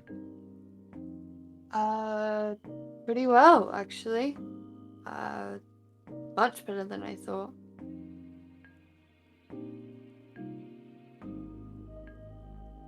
We're, yeah, we patched it up. So he's not pursuing you with druid assassins anymore. I should hope not. They should hope not.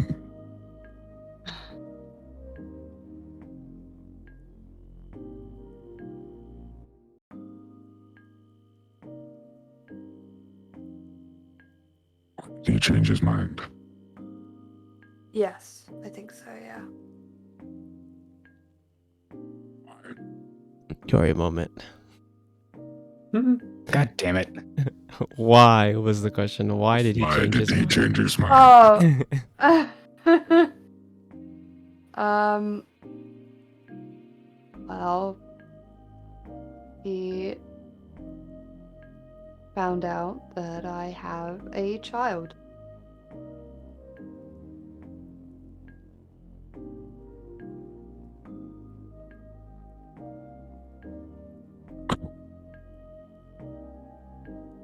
Congratulations.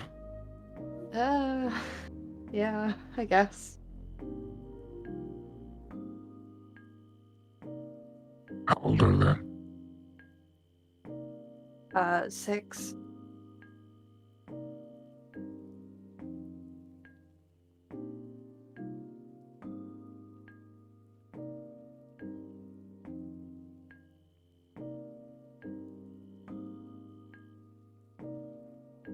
Has it been since you've seen them?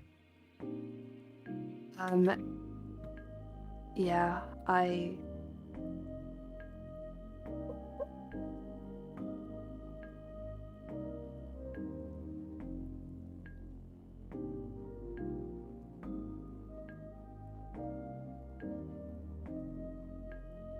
Sorry, 1 second. You're good.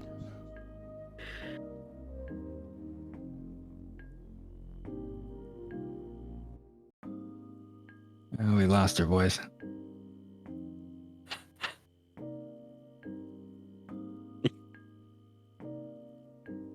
Hey, Jazz, how you feeling?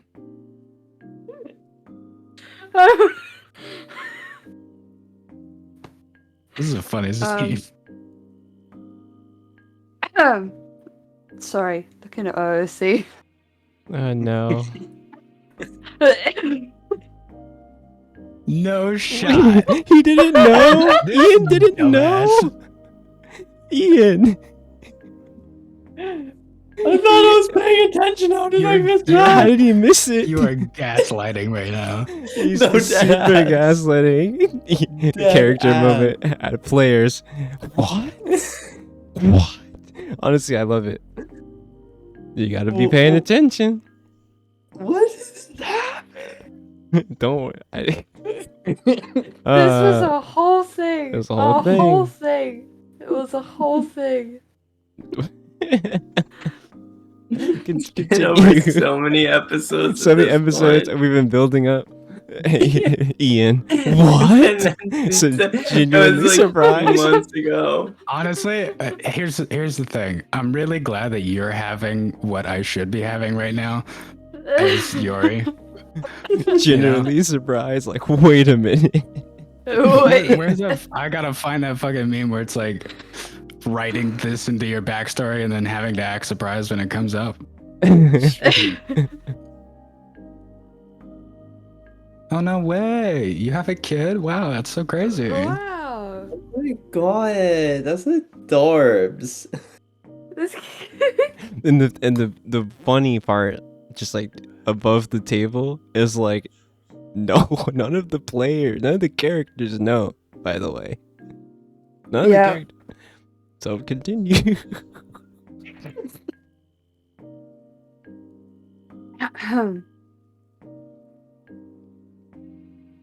Anyway, What's their name? fuck, hang on. Imagine forgetting your kid's name. The audacity. You shut up. You're breaking my immersion. So, Alright. so sorry. These fucking druid pigeons. Eavesdropping.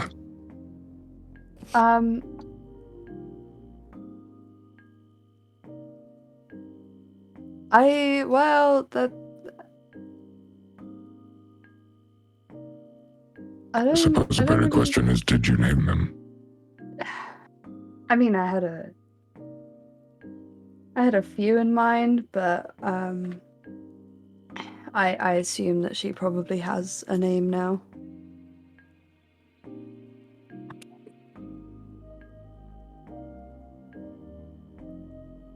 I know this is a lot, but yeah.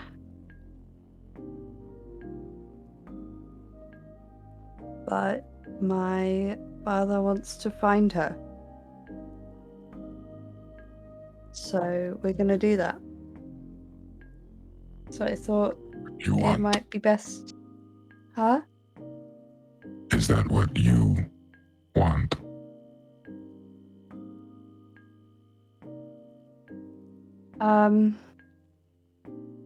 Well, yes and no. Of course I want to find her and I want to speak to her, but I don't know how I will feel if she doesn't want to speak to me.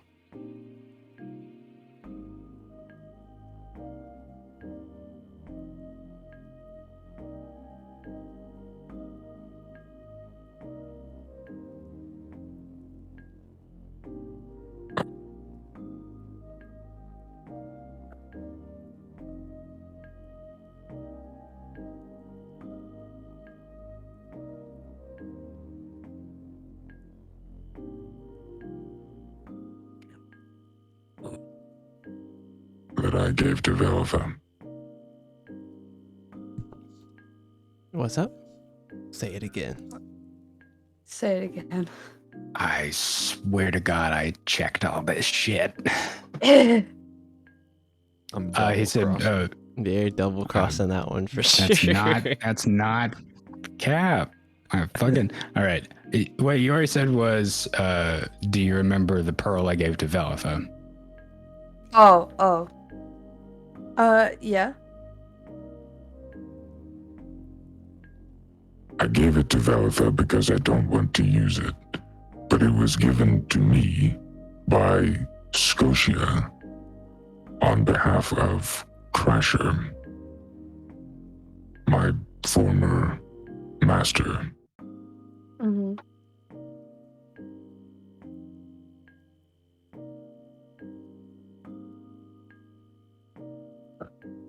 And he owes me nothing because I have died. But as I am alive, it could be argued I could demand those things of him. But there has never been a ghost in my people's history, and I'm not about to be the first. Yeah. That makes sense.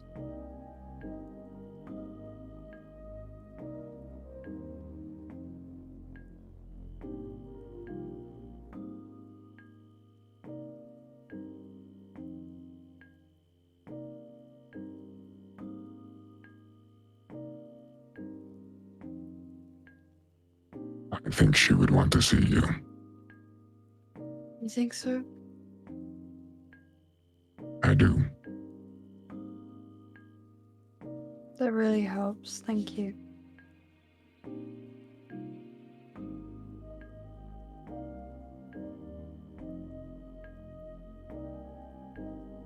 I think at this point, Yori takes a probably too big sip of his drink.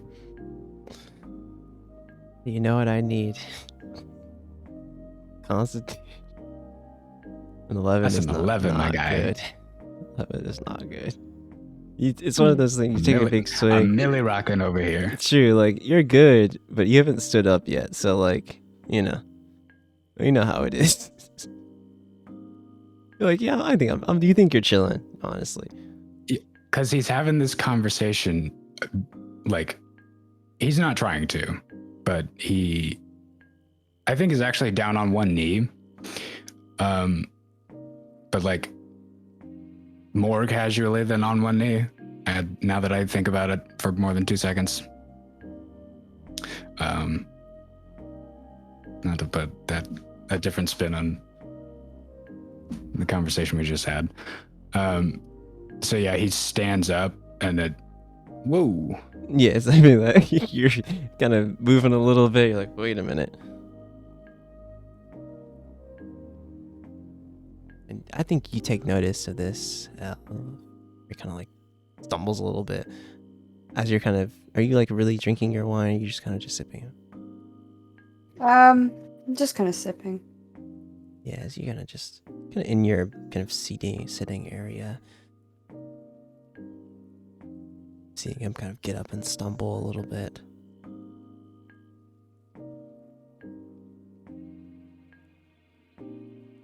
I think what comes to mind for you is in the dream you didn't see your daughter's face before waking up. You just remember the dragon grabbing you and pulling you out of the place you were in. That's what comes to mind as you think on your daughter.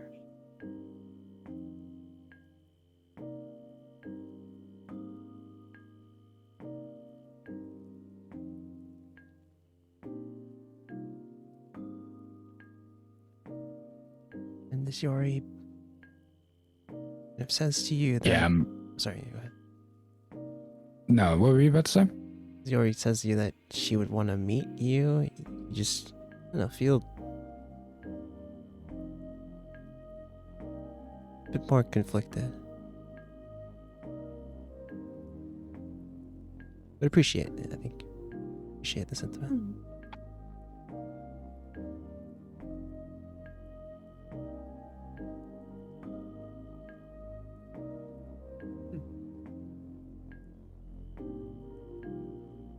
I will lay on hands for 5 points and neutralize dark and stormy.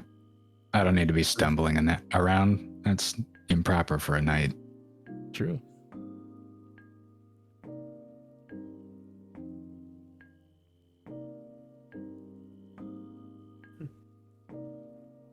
Do you step out and kind of leave this space? Yeah, I'd close the door behind me, check the hallway, and then go to mine and Kook's room. Everything seems clear here. Was there anyone else kind of as Kook and Maros, you guys are in the bar, just taking a little break? And Velitha, you head up, already kind of laying down. You hear Emma later on come into the room. Quickly, kind of take off her cloak and kind of quickly get ready for bed. And I think all of you find your way back upstairs in whichever way of fashion. And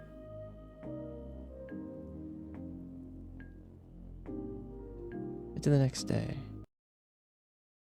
And with that rest, I'm at bingo number 2. Hell yeah. D100 now. Wait, hold on. Uh-oh. Have we done combat like officially? No. Like We have not. I mean, we used some. We did use initiative. spells You did use some spells. in initiative. It was. I mean, it wasn't particularly. What would you combat. call that if not combat? Yeah, though? it was combat. Yeah. we did zoom in. So yes, we did roll initiative. We used the combat timescale. Yes, we did. Man, L. I mean, I also hit bingo, just barely. dude, I'm screenshotting my bingo board right now. Oh because no.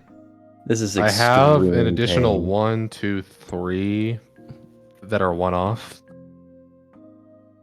Fuck. You roll a natural one. You just need that. It may slap. When you're suffering from success. You didn't? No, he didn't.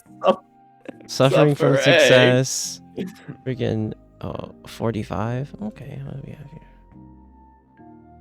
Suffering. As you kind of go to bed, Yuri, or Cooked, as you go to bed and like get into the room, you see levitating off the bed, Yuri.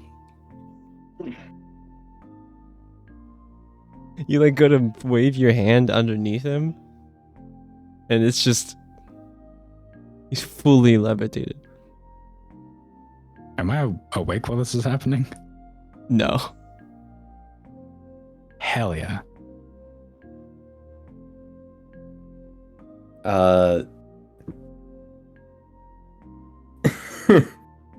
Or just so we're clear, he's not in armor, so the actual weight value of him falling out of midair would not be, close to 2,000 pounds. Yeah, he's just floating, and you're like, what? You've already had a couple of drinks, so you're like, maybe it's nothing. No, Cooked is gonna assess this situation. Hell yeah. Oh wait, Coop's glasses work? I don't think we've had a Cooked glasses work. They absolutely did. No, it's been pretty passed the bad. perception check. I saw it. No one else saw it, but I saw it. I saw it. I saw the sign. I also got a second bingo. Oh, Bro, please let me get a bingo. Dude for sure passed the perception check. He passed a perception Hey. check. It was an 18 that he rolled for vision, or was it for hearing? No, it was for hearing. It was for hearing for that one. Oh, it was. Then no, we haven't Alright, had. whatever. It doesn't affect me at all. I don't care. think so.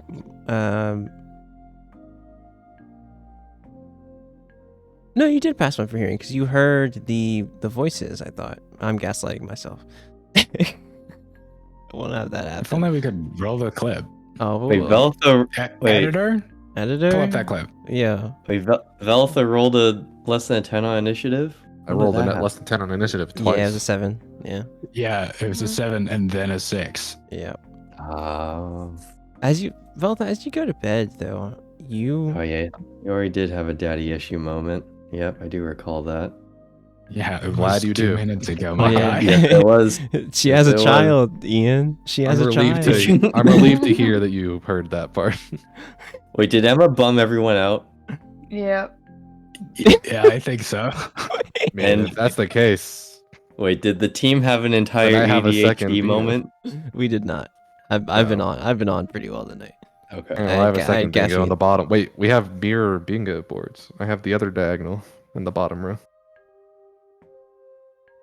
That's crazy. Double. I don't think Emma bummed anyone out. What are you talking about? That didn't I happen. think she bumped just individual people out, but definitely not everyone. Yeah. Are we not Oh, counting it no, because yeah, it's not you're right. everyone? Okay. Okay, You're that's- right. She that's did. fair. She It did doesn't ask affect about me Yori. anyway. She did ask Yeah. about Yori. That's right. That's right. So, I will, That's I right, will she did ask de-check about that. I will de-check that. Well, as you guys lay down, you wake up for the next morning. Wait, hold on. What's up? I was gonna say, I was assessing the Oh situation. yeah, the of your- levitation. Yeah, as you were going up to the room. Yeah.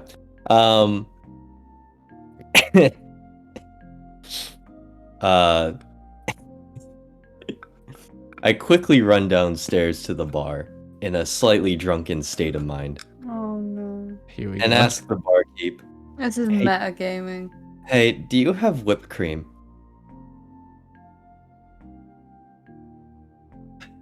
You see Rue look at you, the halfling man, like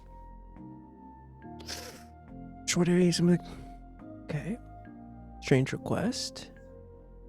We do use some things like that for drinks. Why do you ask? Why do you ask? It's a personal sort of request. mean, I just need a plate with whipped cream on it. Like snap? And you see the goblin chef kind of come out like, I'm just about to finish my shift, Rue. This better be important. Well, this fine gentleman wants a plate of whipped cream. And I ask someone else to do it. Oh, I'm just okay. Well, good night, Snip. You see the I know goblin. what he's doing. You see the goblin do that. He's like, Lizard Genasi still working. Like Earth Genasi, like, okay. And you see him like quickly like whip up some whipped cream for you, like almost at high speeds, and it's like, here. That'll be 3 gold. There's a lot of. Put my elbow into it. Well, thank you. Here you go. No, okay. I'll bring back the plate tomorrow, if that's okay. Sounds good. All right, great. Thank you. Immediately, Kook then runs up into his and Yori's room. And how is Yori levitating, by the way? Is he like floating Jesus type of thing, or is he like crisscross applesauce He's levitating? How does Yori sleep? Does he just lay down? Does he sleep on his back? Or? He has to sleep on his back. He is very, very, very wide. Yeah, he's in that's the shoulders, so sleeping on the back. and also probably isn't fitting on a cot really. So it's just all of the bedding on the floor, and the bed is propped up against the wall. And how many inches or feet is Yori levitating off of the bed? Look, it hit the levitate spell. Up to 20 feet. I was just looking at it. I don't think the room is 20. No, yeah, exactly. So he's probably about like 5 feet off the ground. It's just like a passive little teleport. How tall are the ceilings? We want to say he's like halfway. Yeah, he's like halfway for sure. Oh shit. I'm gonna cooked again. I think then his arms are probably like at this point hanging off like exorcist shit. Hanging off like exorcist. You know what I'm talking about, like totally straight, but like weighed down by their own weight, held up at the shoulder. Yeah. Well, first thing, Kooked is going to sort of test this entire sort of situation of things. He's gonna put a little bit of whipped cream on Yori's fingers, and using one of the feathers from his wing, gonna lightly tickle Yori's nose, ever so slightly. I need a dexterity saving throw at disadvantage, Yori. On a 12. The low side is a 12. I think what's your spell save DC? Cook? It's definitely better than a 12, correct? What the what? Your spell save DC. A spell save DC. Oh god, where the fuck is that? Oh, why do I keep forgetting? It's like a 13, right? Click the spells tab on D&D Beyond. Thanks, D&D Beyond. Thanks, D&D Beyond. Oh, it's 14. Yeah. Oh god, easy. You like quickly like move your wing and just like wiggle it in front of his face, and Yori he puts his entire palm over his face. He just all over his face, just like, and goes back to sleep. Or goes back to just like kind of tries to turn over, or keeps his back straight. I think at this point, yes, he does sort of turn over since he's levitating and just barrel roll slowly. Wait. So now he's rotisserie rotating. It's rotisserie rotating. But wait, so he's rotating, but he's just still like in one spot in the room, right? Exactly. So it's Yeah. oh my god. Oh god. At this point, Kook is like just giddy, like a child on Christmas morning. No. Um, What is he gonna do? he goes into where he goes to knock on Morris's door just to see if Morris will sort of How answer. asleep are you, Maros? Not very. Yeah, I think this is kind of when you and Scotia are having a conversation. You see her kind of up close to you, like, did your runes hold? Yeah, Good. I think so at least. And like you see her kind of like wave her hand and they're revealed, and like she kind of checks on them and just like waves her hand again, kind of disappear. And as you guys are like kind of in the bedroom talking, got a chance to talk with your sister, your in-law, Ilori. They're very nice.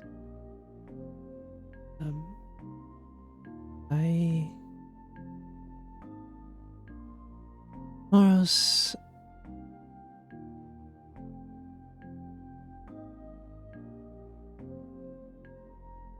you're still sure on this path, correct? Yeah, I am. Are Very you? well. After who's with the beast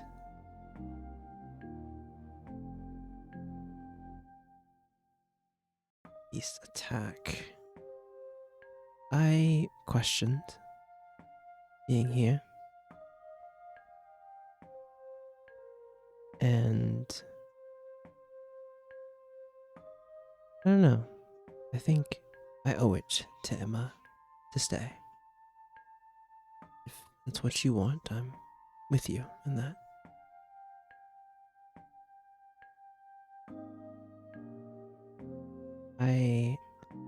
And then kind of as she's about to kind of be talking, there's a knock on your door. Go see who that is. Jack?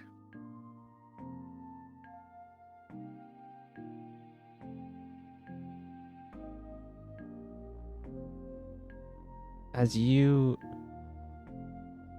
look, you see Koot kind of waiting for you as you open the door. Hey? Moros, there's no time to explain. I need you to come into my room right now. This is the funniest shit you'll ever see right now. Okay. Kook then leads Maros in this really stupid walk over to his room, and then just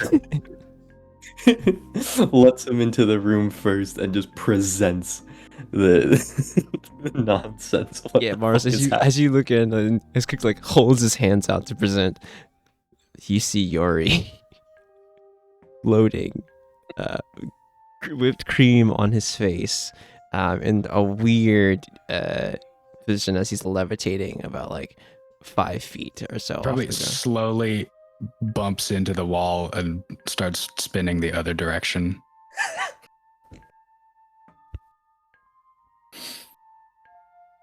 Maros, this isn't the only piece de resistance. I have whipped cream in my hand. Just watch this gloriousness. And then Kook then proceeds to then do the same exact thing as he did before. Dexterity at disadvantage, Yori. Oh, you touch your face. That's. Yep. Oh. As you, I think it's more of like he swats at his face. So he probably flings whipped cream all over something in the room. And then changes his momentum so violently that he probably comes close to hitting Cooked.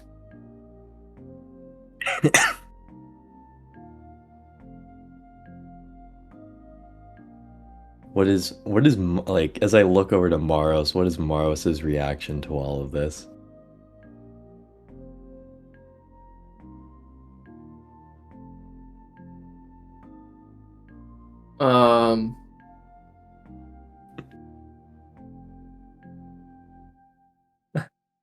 I think he's just kind of like staring in awe.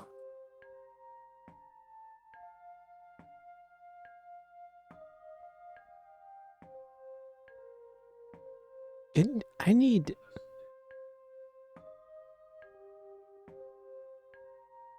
Roll me a D100, Dory.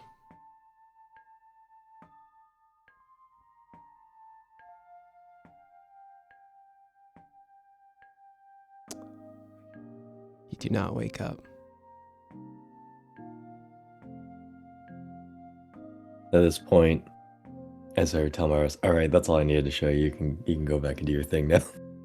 Okay. Yeah, Morris, you had it. You see just a happy Cooch just like shutting the door. Still probably giggling to himself as you head back toward your room. And you see Scotia is already like ready for bed, and the two of you talk a bit more, kind of stealing your resolve of what you need to do here. And she's like, do you already have an idea for the weapon? Yeah, I do. And she kind of touches your face as you're looking at her. She's like, can't wait to see what you come up with. Good night. Right. And as you wake up for the next day,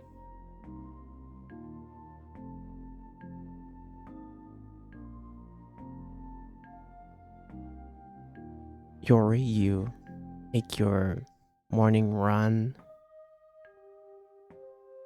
and as you are starting your run, do you have any of your armor or anything with you as you do your morning run? Oh, you always do the first run out of armor.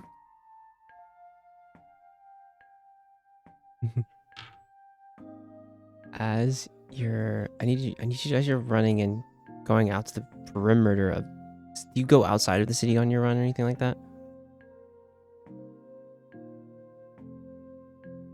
No, it's just a perimeter. I think the longest route where I can like run in a straight line for as long as possible through the city. For sure. I think as you are kind of out to where like the main gate is, and you're like, as you're doing a perception check, as you're looking kind of outward into the distance, you can see like kind of the plain. You're kind of in the trees, but you can see like kind of a plain further out in the distance.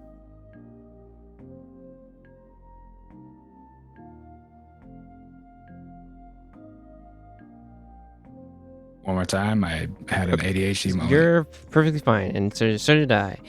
You can see like the forest around Poacher's Crossing, and roll me as you're at the main gate, roll me a perception check as you do. Copy that. Perception.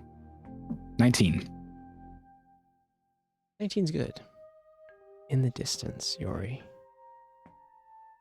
you see something running.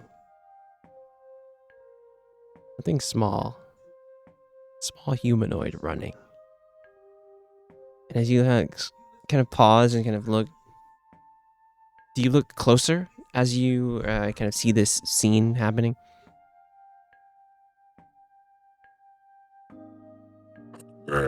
Kobold. As you see in the distance, the kobold with a 19, you see the kobold in over his head has an elf who's like tied up, and behind him you see 2 Flynn and 10 gnolls as he's running as fast as he can. And this is like far in the distance, probably like 200 or so feet away from the city, from the main gate. Very, very far. You just see running into like half plate armor over his head, and you honestly, even from here, you can hear the laughter, the loud laughter, thunderous laughter of this kobold. What are you doing? The kobold's laughing, or can I Yeah. hear the gnolls laughing? You hear the kobold laughing louder than kind of the gnolls are kind of chittering and whooping and chasing him. Good morning for a run, friend.